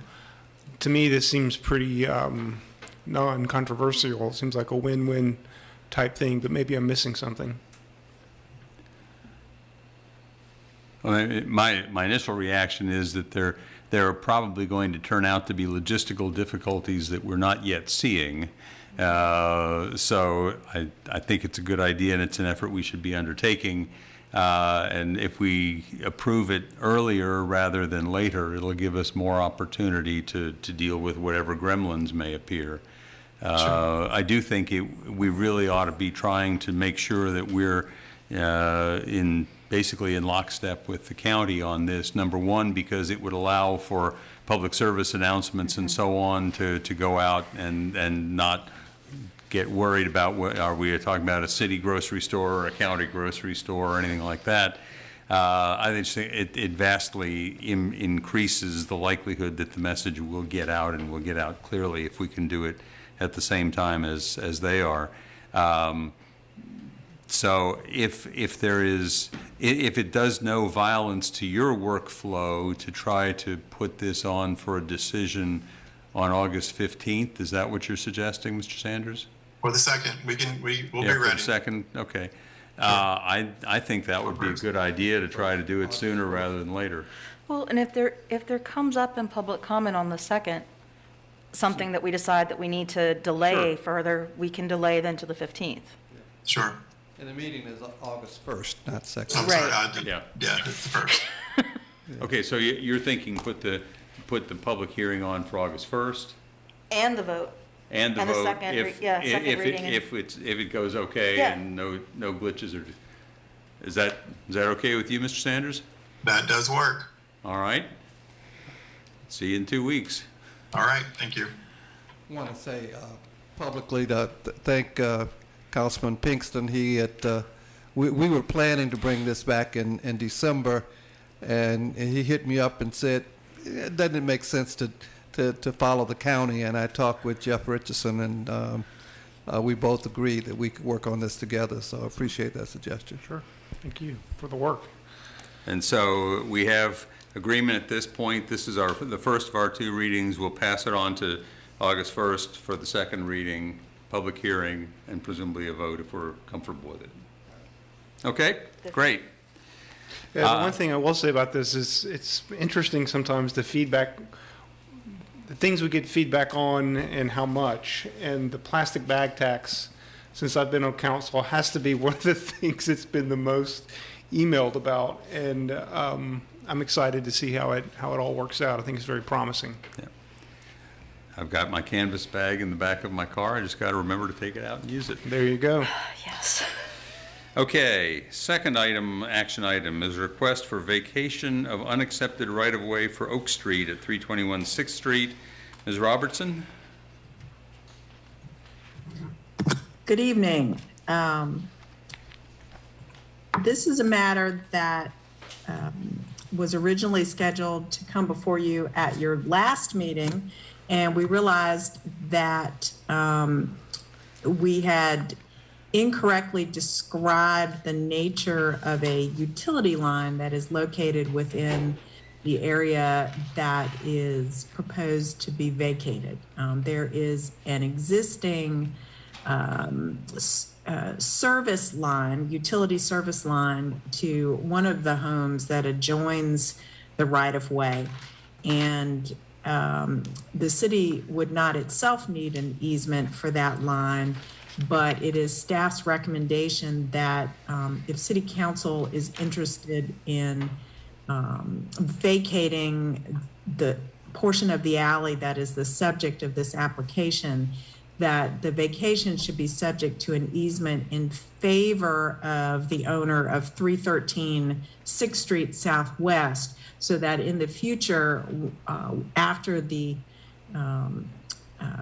platted right-of-way were to be closed, the two property owners would not be at odds with each other in the event that any portion of that existing line should extend over the midpoint of the area being closed.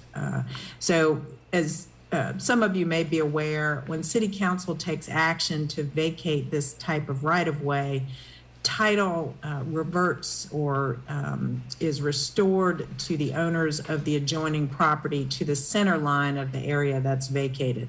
So in a nutshell, the owners of 321 6th Street Southwest have asked the city to close this 20-foot platted right-of-way. City Council back in 2010 previously closed a different section of the platted street. So in essence, the area that is proposed by this application to be closed is sort of a dead-end platted right-of-way and no longer extends to connect to anything. And I think the agenda memo is pretty self-explanatory, and the ordinance that is in the packet sets out the revised terms of the vacation should you decide that it's your majority will to close the area. So with that, if you have any questions, I'll be happy to answer them. Ms. Robertson, this came to us, this is the second reading, correct? Yes. Yes. Okay, so it yes. came to us a few weeks ago. It was presented to you previously, Okay. yes. All right, And thank we you. revised the ordinance to make sure that it's clear that the easement to be reserved is a private easement and is not an easement in favor of the city itself. Okay, thank you. Any other questions? We would be voting on allowing to give the property to the homeowners, correct, right now? Subject to the easement, yes. Subject to the easement, okay. That's correct. So a vote in the affirmative is to grant the vacating of the Oak Street parcel. And it's also proposed that they are not paying anything for this property, correct? That is correct. And you'll note in the agenda materials that in 2010, when the owners of the other portion was closed, when the owners of the other portion that was closed presented their petition to City Council, City Council did not require those owners to pay compensation to the city. Doesn't mean we can't tax them a little bit more once they've got more land. Are we at the discussion point of this? Sure. Anytime. So, having been a homeowner who has easements, who looked to try to get easements closed around 2010, I was told it couldn't be done.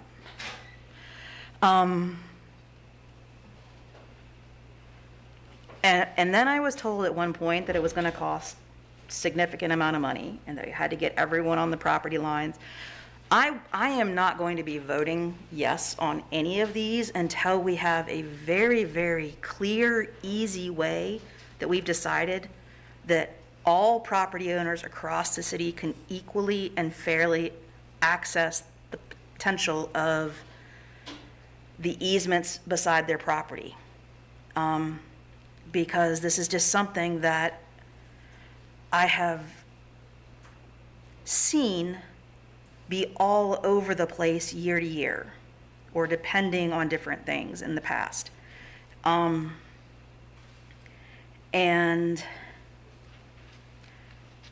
I want us to, and I understand we've had so many bigger things going on, but for me, this is definitely a bit of a pet peeve, because I tried for years to get the easement closed and divvied up with my neighbors, and we couldn't do it.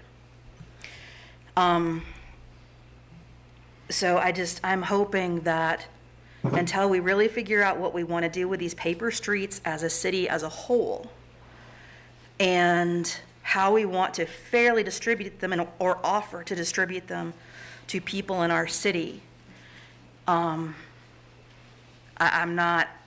don't want to piecemeal them. So. Ms. Robertson, what has been the practice or policy of the city as far as charging folks for the right-of-way, the land being given to them as a result of vacating a right-of-way? Honestly, it has varied over the years depending on the will of city council. Clearly, when there is a street that has previously been improved and accepted into the city street system for maintenance, almost always compensation is sought for that type of property. So, but not always. So an example of that type of street is Brandon Avenue, which was closed a few years ago. But the city council at the time decided against asking for payment for that right of way. But that is allowed. There are also many areas which have never been accepted by the city. So if they were platted in the 1800s or the early 1900s, just because they are platted and of record with the circuit court doesn't mean that the city owns the area. So it can sometimes be more difficult to say, we're going to charge you money for something that the city doesn't own. The city's interest is more in the nature of an easement across the property. So you still might be able to charge for it, but determining what the value is that you want to receive is not as straightforward as for the properties in which you own it. And then a few years ago, a previous city council determined that you should use a scoring rubric to determine whether or not to close certain platted alleys.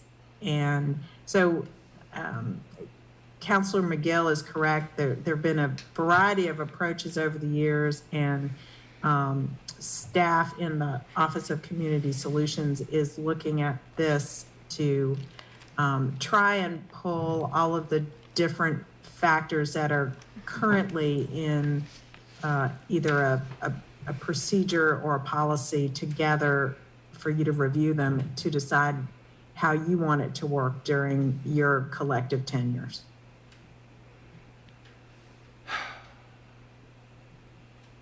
I mean, on the one hand, this is property that is not likely ever to be of value to us. On the other hand, it is property that is probably of some value to the occupants, to the two neighbors who will be getting half of this either way. But I share Councilor McGill's concern that whatever our policy is going to be, it ought not to be what side of the bed we got up on that particular day. I don't know.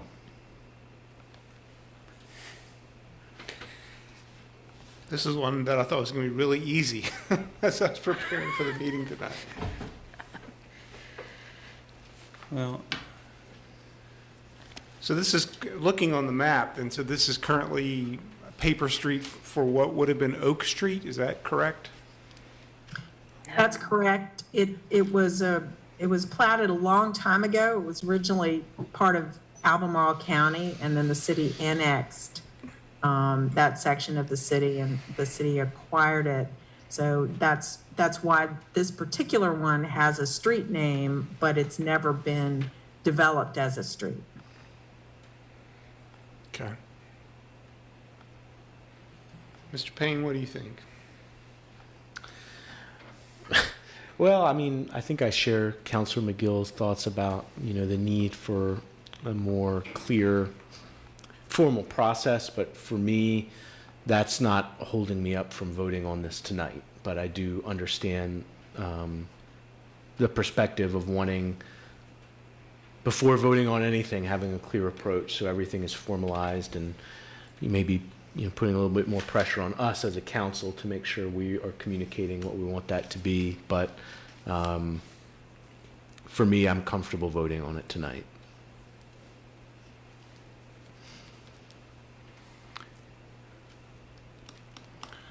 What is the downside if we push this off 2 weeks? Is there any downside?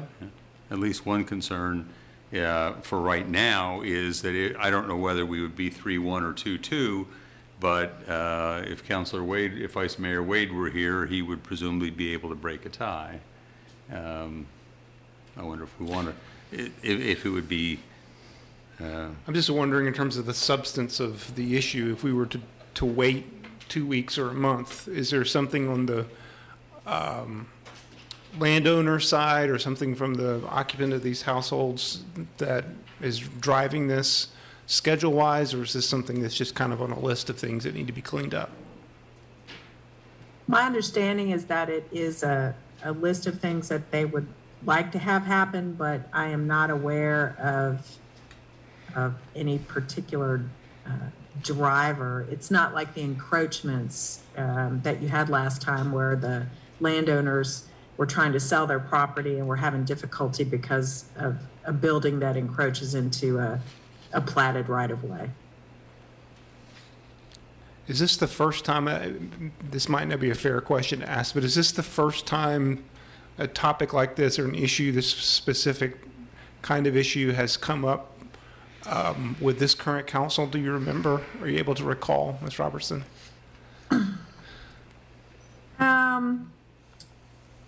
Because if it's not, possibly this is the first time that it's come up since you have been on council, Councilor Pinkston, but it is fairly frequent for these types of things to come in front of city council. I would say, 4 times a year at least. I'm just wondering if this is the first time something like this has come up with this currently constituted council. Maybe this is the opportunity for us to sort of say this is our approach, our philosophy about it. I don't have really strong feelings about it. I appreciate what you're saying. I don't think there's much money at all involved. I do think that we should be consistent. But at the same time, I think most of these are going to come down to kind of a judgment call on what makes sense at the time. So I guess that's partially, from a homeowner's perspective who has, from my perspective as a homeowner who has 2 of my 4 sides are easements. I repeatedly tried to figure out how to close them, how to go to NDF, how to possibly purchase them, how to do any of this. And it was always confusing.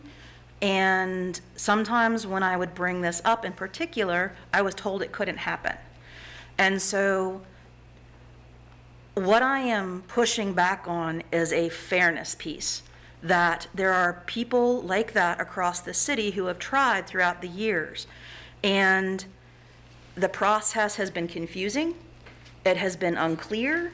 And I want to make sure that if we do start allowing, especially giving land away to somebody who asks for it, that we are doing it fairly across the entire city and letting everyone know that they can apply to do that.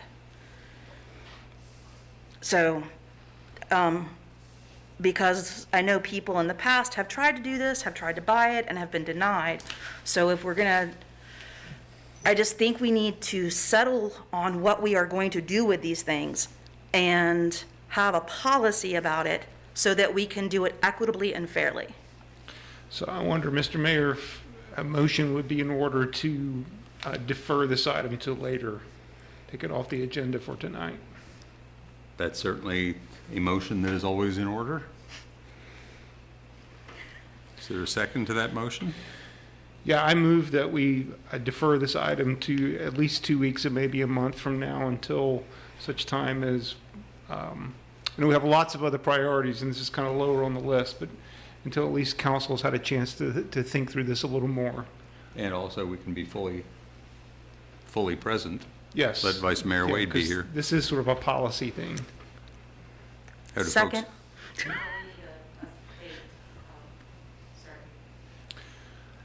What's 4 Will weeks? Juan be back on the 1st, or he's? Second. He won't be Okay, back so till the why don't second. we want to put that on the 15th also? So I move that we reschedule discussion and vote of this to August the 15th. Okay, and second? Second. Any discussion? I will just note, doing a quick little bit of calculation, if we take the per square foot assessed value of the land right there and multiply it by the size of the easement being given, it's about a $30,000 piece of land, $15,000 per side. My only question is what information specifically are we looking to have in August that we don't have now that will allow us to make a decision?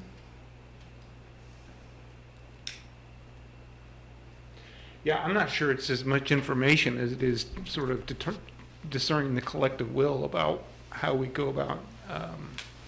Maybe there is more information that I'm missing, but it seems like what Councilor McGill is pointing at is we all just sort of need to have an honest, open conversation about how we want to handle this kind of thing. Okay. Yeah. Okay. You ready for vote on the motion? Councilor McGill? Yes. Councilor Payne? Yes. Councilor Pinkston? Yes. Mayor Snook? Yes. So we'll defer it to August 15th and figure out what we want to do. Thank you. Now, let's see. Next item on the agenda is 1000 Monticello Road, special use permit for additional residential density. This is one reading. Mr. Hluska, take it away. Yes. Mr. Mayor, members of council, as the mayor stated, this is a special use permit request for 1000 Monticello Road. This has previously come before City Council as a similar request last year.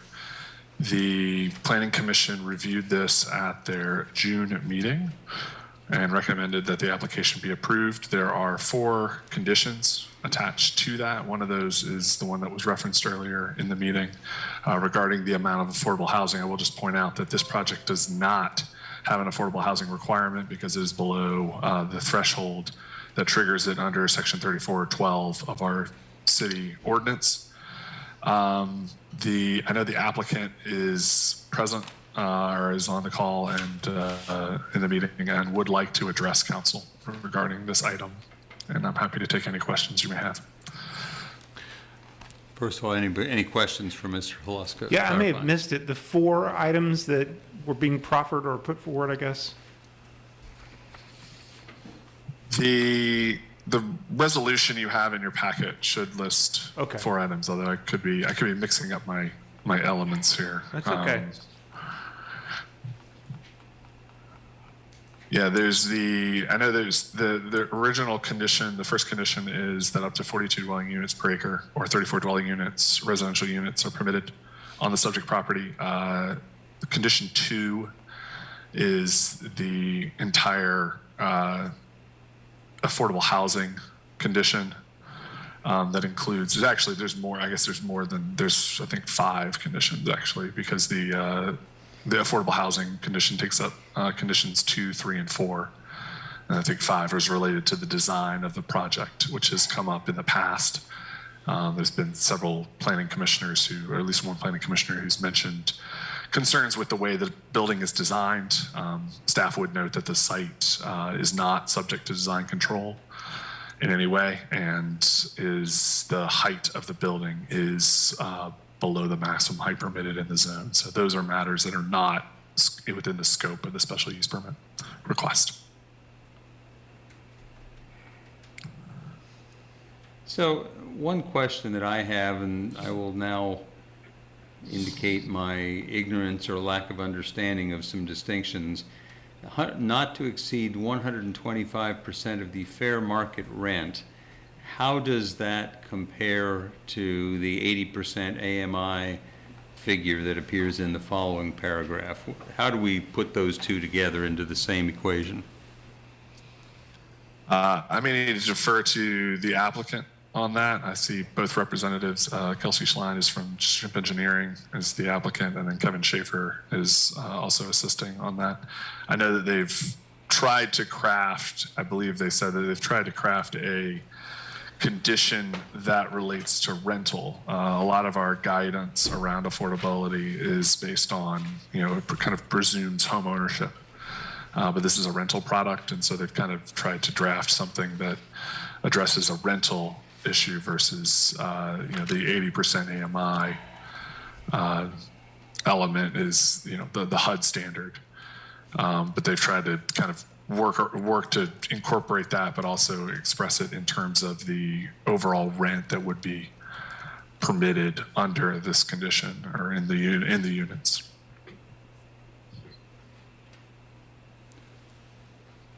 Can you help us out there? Sure thing, Mayor Smith. Thanks for the opportunity to respond.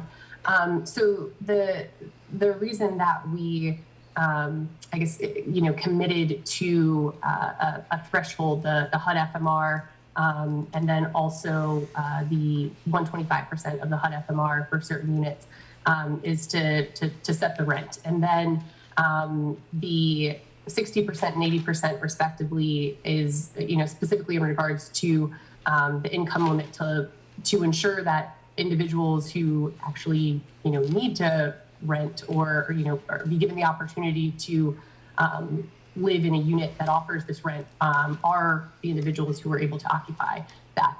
And so just for example, I guess where we kind of pulled the 60% and 80% from respectively is that so the 2022 HUD FMRs for a 1-bedroom is $1,063, and the HUD the Charlottesville MSA median family income is $111,200. So kind of deducing that into like a per person household or something, we can get six for a 2-person household, kind of deducing back from that 111,200 number, we get the affordable rent at 60% AMI at $1,258. And so it was just to try to find a correlation in an income limit that allowed individuals making that certain income limit to occupy the thresholds that were put forth for the rent. So if you've got a 1-bedroom apartment and fair market rent for 1-bedroom apartment is $1,063, and you're committing to no more than 125%, at that point you're looking at roughly $1,300 a month. That is correct for 2 of the units. So 5 of the units are committed to at HUD FMRs. So 45% of the project is committed to at HUD FMR rates, and then 5 of the units, not 5%. 5 of the units are committed to at HUD FMR rates, and then 2 of the units are committed to at 125% of HUD FMRs. Okay, so well, let me back up. You say FMR for 1 bedroom is 1,063. Are all of the affordable units to be 1-bedroom units? That hasn't, we didn't specify the breakdown specifically of the unit type in the application. The proposed units are a mixture of efficiency 1 and 2 bedrooms, but the specific breakdown of where the units are in the building and the exact unit type wasn't specified in the special permit materials, but is referenced in, I will say, the draft covenants that were presented that will kind of govern in much more detail how these units are tracked, monitored, how incomes of individuals are tracked. That was all kind of contained in a much more detailed draft Declaration of Covenants document. Okay, so just be clear, I think I was garbling something earlier. You would have 5 units that would be at FMR and 2 units that would be at 125% of FMR. Is that right? That is correct. Okay, I was garbling something. Okay, so do you know what the FMR is for 2-bedroom? Yes. An FMR for 2 bedrooms is 1264 for 2022. Okay. And so 125 of that would be roughly 1,500. And 949 for studio efficiency. Okay. Okay, those are questions I had. Anybody else have other questions?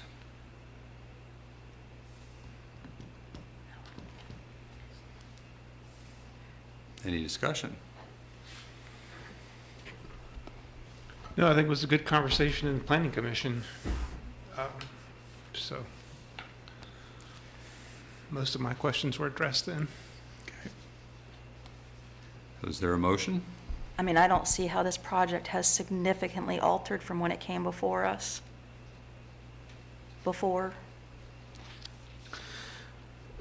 Yes, and we don't, we discussed at the Planning Commission meeting. Just note for the historical record, at this site that the lease terminations and evictions happen, and there will be a net loss of affordable housing, even if this is approved or not. But yes, I don't see what has functionally changed since the last time this came before us, and I'm not inclined to support it. I'll make a motion. Okay. Yeah. I move the resolution granting a special use permit for property located at 1000 Monticello Road, City Tax Map 57, Parcel 36. I take no seconds coming there.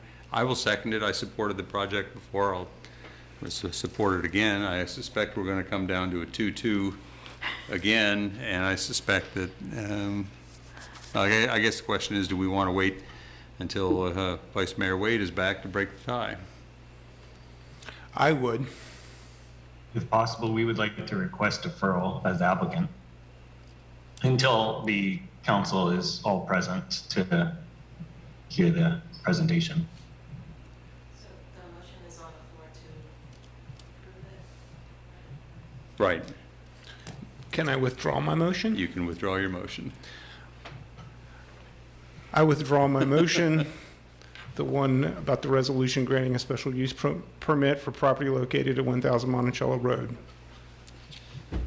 So that's fine. How about at this end? You want to make a motion that will also likely fail? 2-2? I mean, I thought the applicant had asked to have it removed. Yeah, well, yeah, I don't know the procedure when there's been a request for deferral. I've seen what happens in the Planning Commission stage. Mr. Hluska, you would be more familiar with our protocols here. I'm happy to agree that we should defer it till Vice Mayor Wade comes back. I just don't know what the protocol is here.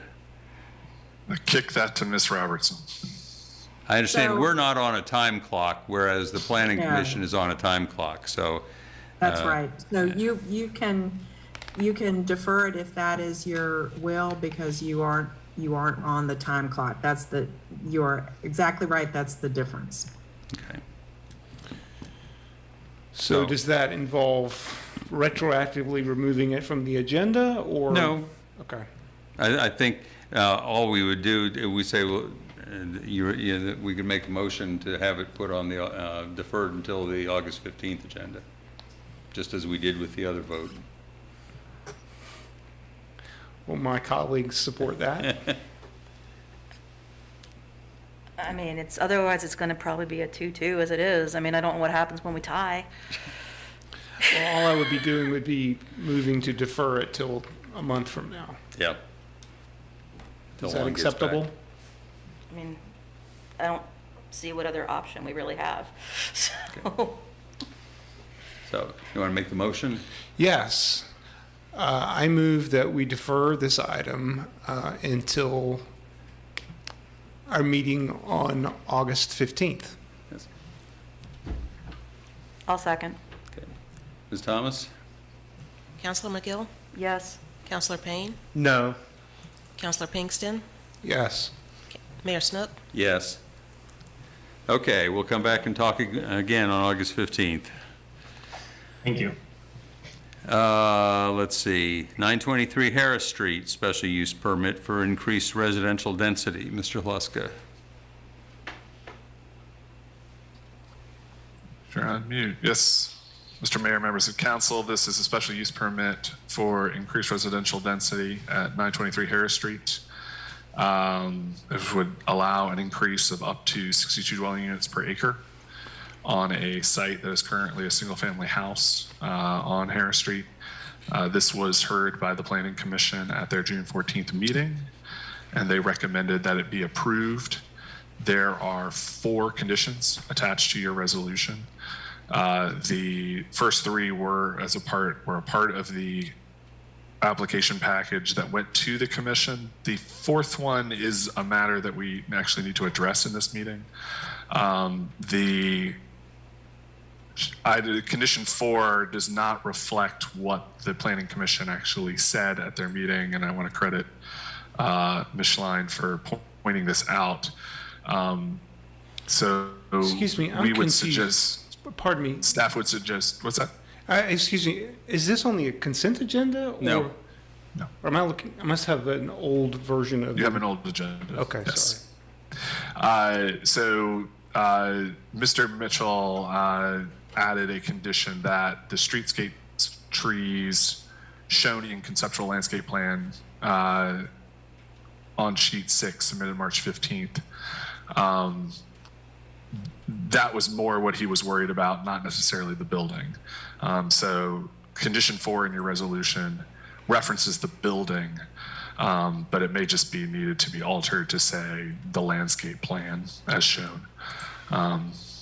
Because the Planning Commission was not specifically attached to the building as designed. And I'm happy to answer any questions we may have, and Ms. Schlein is also available as a representative of the applicant.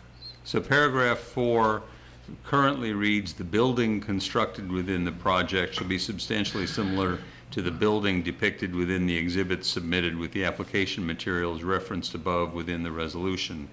And if we take out building and put in landscaping plan, that would accomplish what you're talking about? I believe so. Okay. Yeah, forgive me, Mr. Mayor. I'm lost. So this must have been a newer version of the agenda that came out? It was not, there was a sense that it should be removed from the consent agenda. Got it. And so it was. Got it. Okay. But the resolution should be the same. Got it. Got it. Okay. Thank you.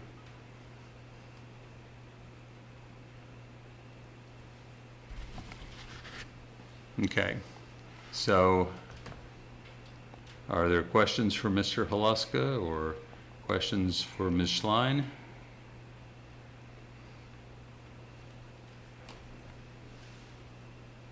I'll tell you that I have the same concern that I expressed at the Planning Commission, which is that I don't think that it is a wise idea for us to be taking a house like this and investing more money into it, or having others invest more money into a house that is in the middle of an industrial corridor, when we have so little industrial land in the city. And if we're looking for any place where there would be some industrial use to put land to, it's going to be along Harris Street. And if we give away even small parcels, I mean, it may be a small parcel by itself, but it could easily be joined with one of the adjoining parcels and be turned into something more significant. I just think that we're making a mistake to decrease the amount, which is already small, of land that could sustain primary economic activity that will support our budget with something other than taxes on homes. So that, I don't know that anybody else shares my concern, but that's my concern. Yeah, I don't know if this is a point of order or just a general question, Mr. Mayor. We have, some significant projects that are coming before us, this Harris Street one and then the one we just sort of punted on. I wonder if it, in terms of fairness to the developers and the people bringing this, whether we should defer this one as well when we have a full complement of counselors. Well, they're on our agenda. I think we should just vote on them tonight. But I will say, when it comes to this one, I don't share that concern about the industrial zoning. I would if we were talking about like a larger rezoning of a corridor, a significant number of lots. But given that this is already a vacant house, and there will be mixed-use business on the bottom floor, I hear the point, but don't share that concern enough to sway me to vote against it for this individual lot. I'm interested in what Councilor McGill thinks. I also do have I do have the concern about losing business industrial space, and that coming from, we don't want our economic base to solely depend on property values for housing. We don't want, because that will eventually cause us to be in an even worse affordable housing crisis than we're already in, if our only economic driver is residential properties.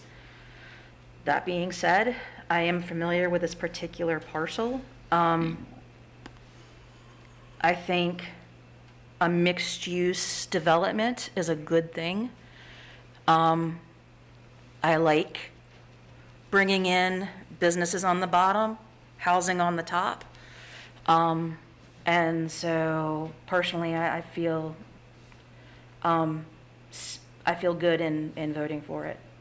Yeah, I was planning to vote for it, so So I feel more, frankly, I don't see a reason to defer. It'll be a 3-1 vote. Well, that's it. I mean, I feel like it's more fair if we're sure where our numbers break as opposed to splits. So if it was going to be 2-2, I think I would want to wait until Vice Mayor Wade be back. I don't think it's fair to developers to punt on a 2-2. So all right, or not punt. It looks like we'll be at a 3-1. Yeah. So somebody like to make a motion?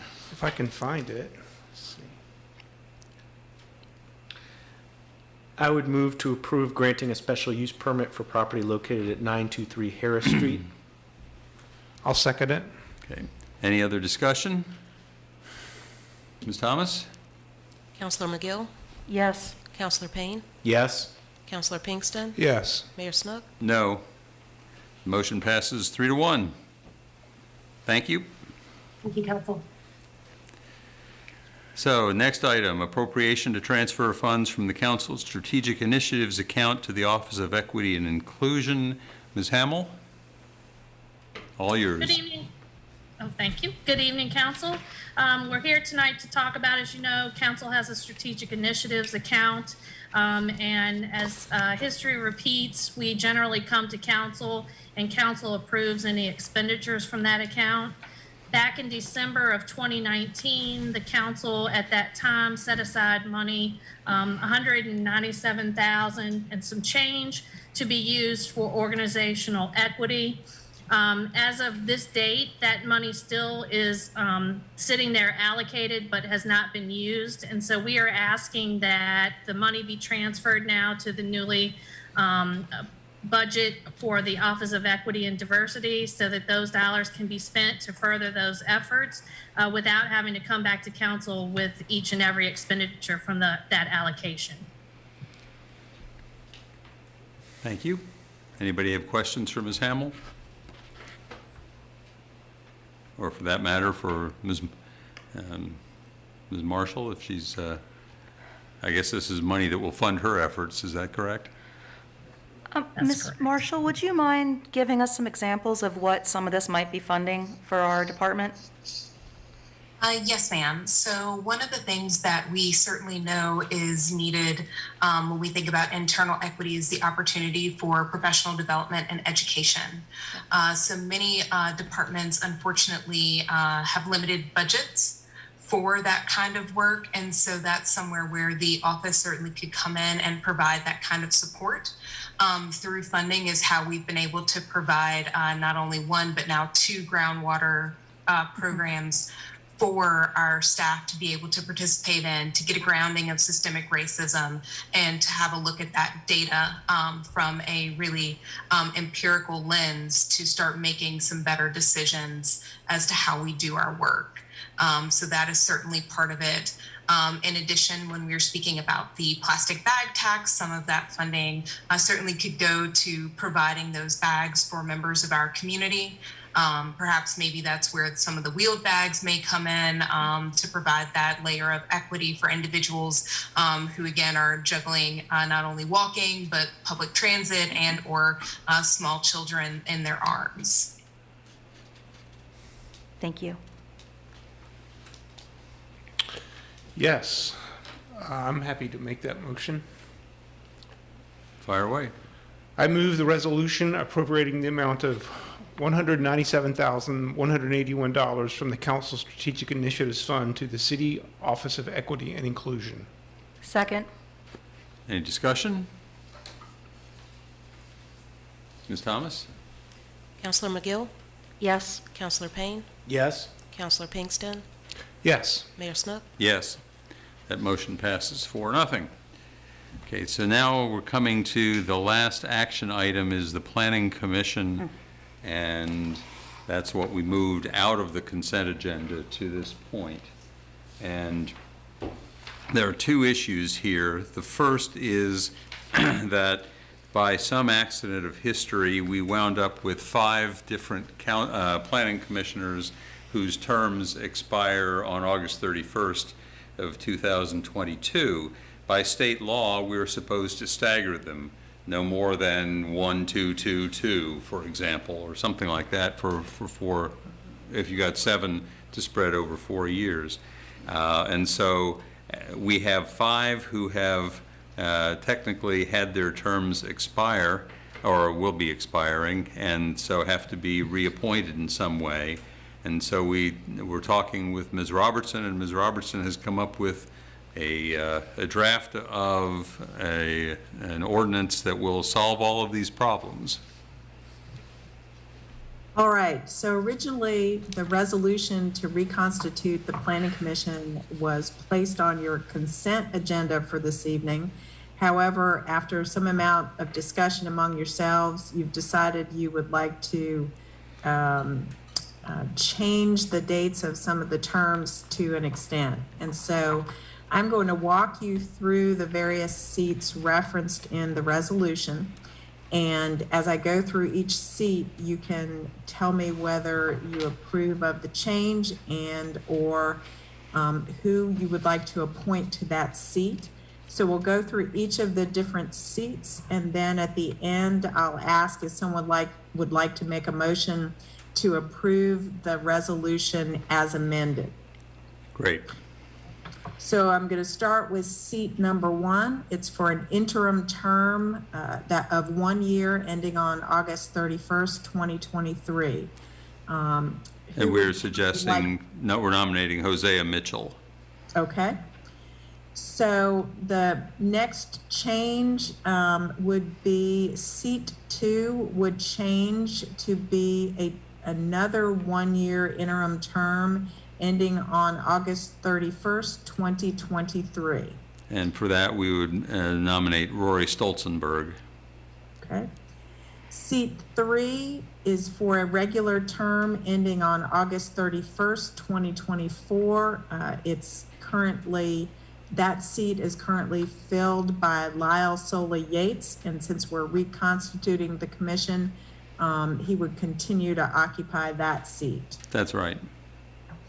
Seat number 4 will now be for a regular term ending on August 31st, 2024. And that is a term that would be filled by current commission member Liz Russell, who would be reappointed. That's correct. Seat 5 would be for an interim term ending August 31st, 2025. And that would be Kareem Habab. Okay.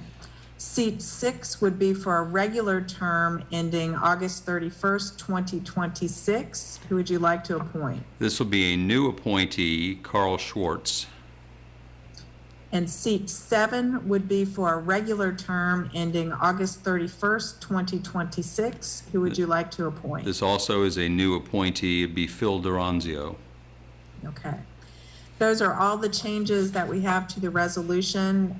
Is there a motion to approve the resolution reconstituting the Charlottesville Planning Commission and appointing or reappointing its members for staggered terms as amended? I so move as amended. Is there a second? Second. Okay. Any discussion? Ms. Thomas? Counselor McGill? Yes. Counselor Payne? Yes. Counselor Pinkston? Yes. Mayor Snook? Yes. So that motion carries 4-0, and those folks are appointed or reappointed or whatever category, whatever name we're giving to them. The practical matter is that the 3 who are up, Hosea Mitchell, Rory Stolzenberg, and Kareem Habab are reappointed. Carl Schwartz and Phil Duranzio will be joining, and Liz Russell and Lyle Sola Yates will continue on as well. And Ms. Robertson, thank you so much for working your way and our way through this thicket. It was something of a surprise when we looked down and saw that, my goodness, we had 5 people all expiring in August, and we needed to figure that out and get it right. So I think we've gotten it right with your help. Thank you so much. So that's all of the action items. General business, we have reports that have been filed. The Youth Council report has been a written report that's in our materials. The Rivanna Authority's quarterly report, written report, also in the materials. Councilors, any feedback? Nothing. No. Nope. Okay. Are there any other business items for consideration? Any items that we wish the city manager to follow up on?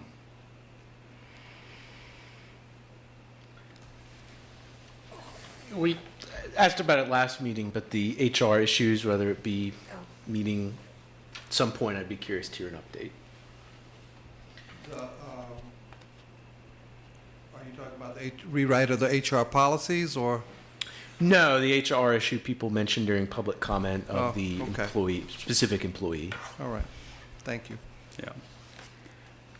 Other issues? Okay. And let me just say, I want to, if I didn't say it before, I know how hard you and Mr. Sanders in particular have been working on this question of school access, pedestrians, bikes, whatever, however we're going to get our kids to school. It's something that just sort of blew up on us about a month ago, and I know that you've been putting in a lot of time on it, and I appreciate it, and I know that the folks in Charlottesville whose kids will be getting to school somehow or another in another month will appreciate it as well. Thank you very much. We're now at the final speaking opportunity for members of the public. Speakers will be given up to 3 minutes. You may join the speaker queue by selecting the raise hand option in the Zoom webinar, or by pressing *9 if you've joined by phone, or by raising your hand if you're in council chambers. We will alternate between in-person and virtual speakers. And Ms. Edwards has her hand up again. Come join us.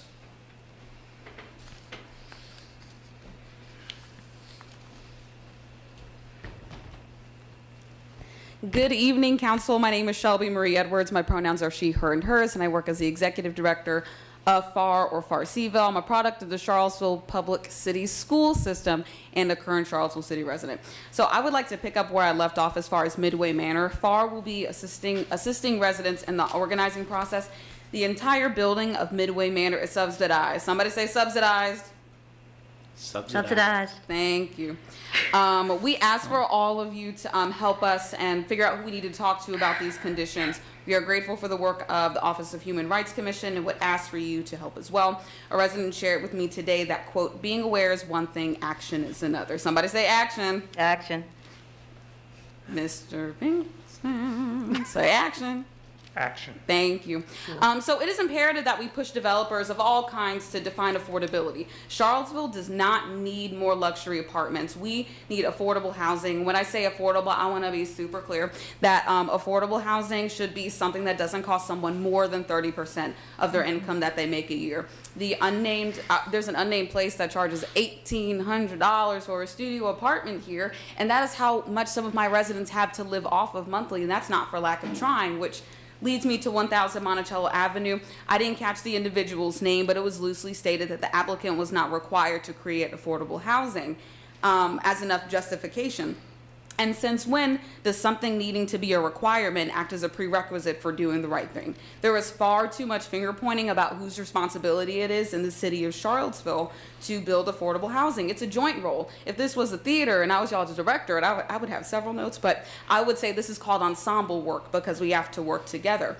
And also, I used to live at 1000 Monticello Avenue during the pandemic, and I ultimately had to move out because I couldn't afford it. I was working 40-plus hour weeks at an entry-level arts job, and when I left, they wanted to charge me $1,200 for a one-bedroom apartment, but according to a May 2019 article from Charlottesville Tomorrow, the cheapest rent there used to be $500 a month. That's a huge difference. And so also, when I toured 1000 Monticello Avenue, I asked, hey, did anyone live here beforehand? And they told me no, which we know is untrue. So anyway, this lack of ownership over affordable housing and that mentality is a huge threat to the affordability in Charlottesville. When will we stop looking at affordable housing as something that needs to be constantly commodified and start looking at it as something we all need to actively play a part in?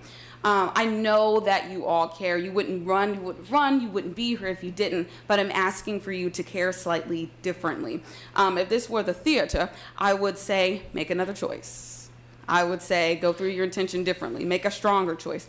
And like I said, I know that you care. I just need you all to care differently and be active participants in the process. As always, I thank you for the gift of your time this evening. I really do appreciate all of you and the work that you do in the city of Charlottesville. Have a good night. Thank you, Ms. Edwards. We have no other members of the public here. Are there any folks online who would like to speak to us?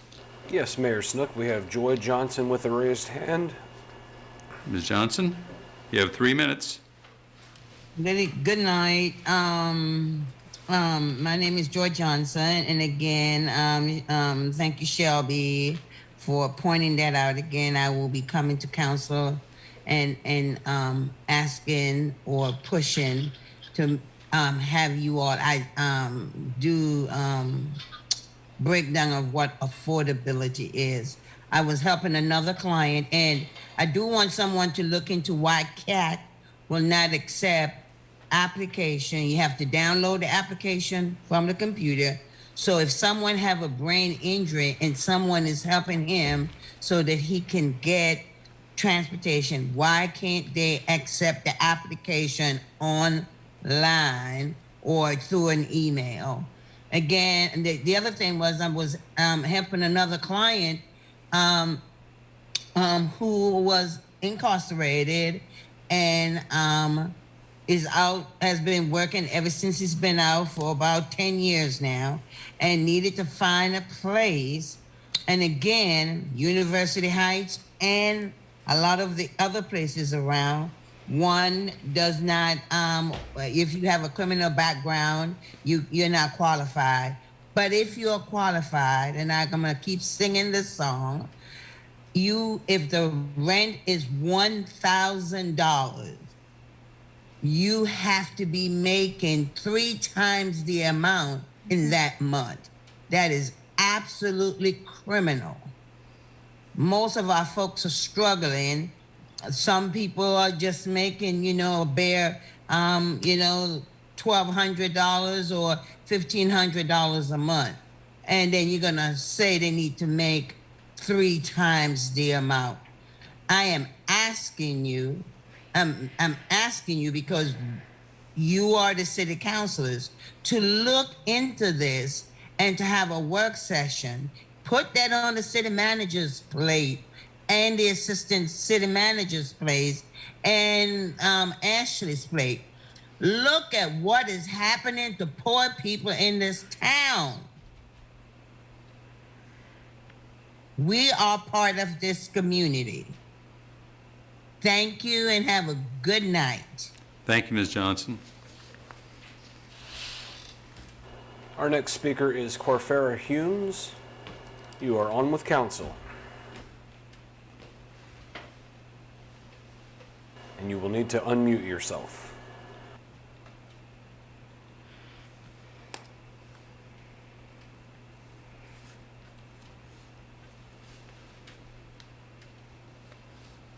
Ms. Hughes, we can't hear you.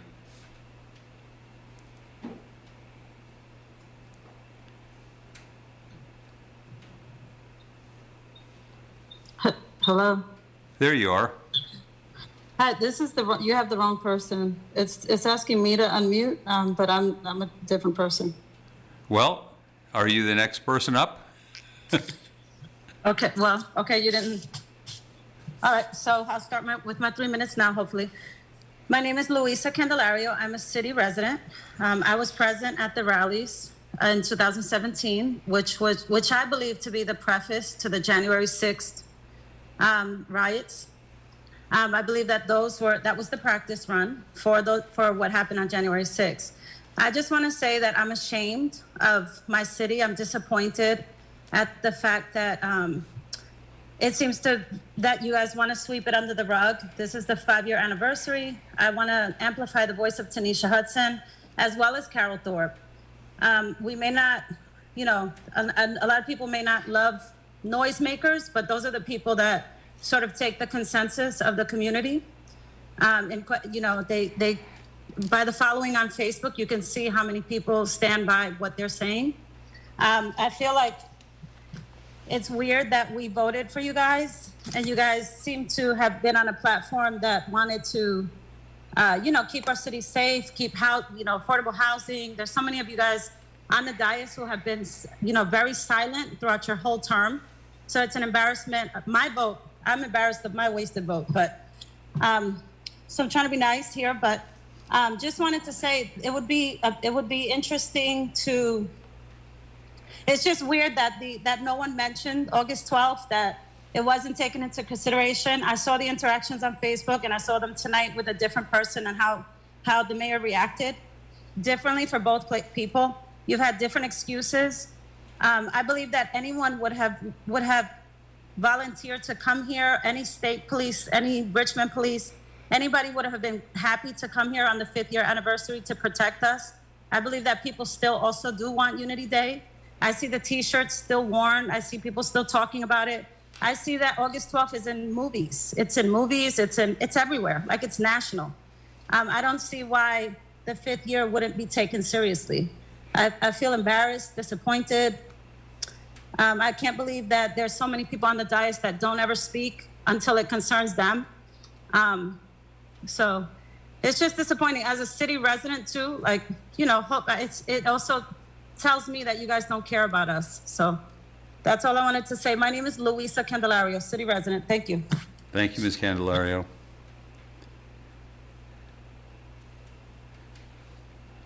Mayor Snook, I see no additional hands. All right. Well, then that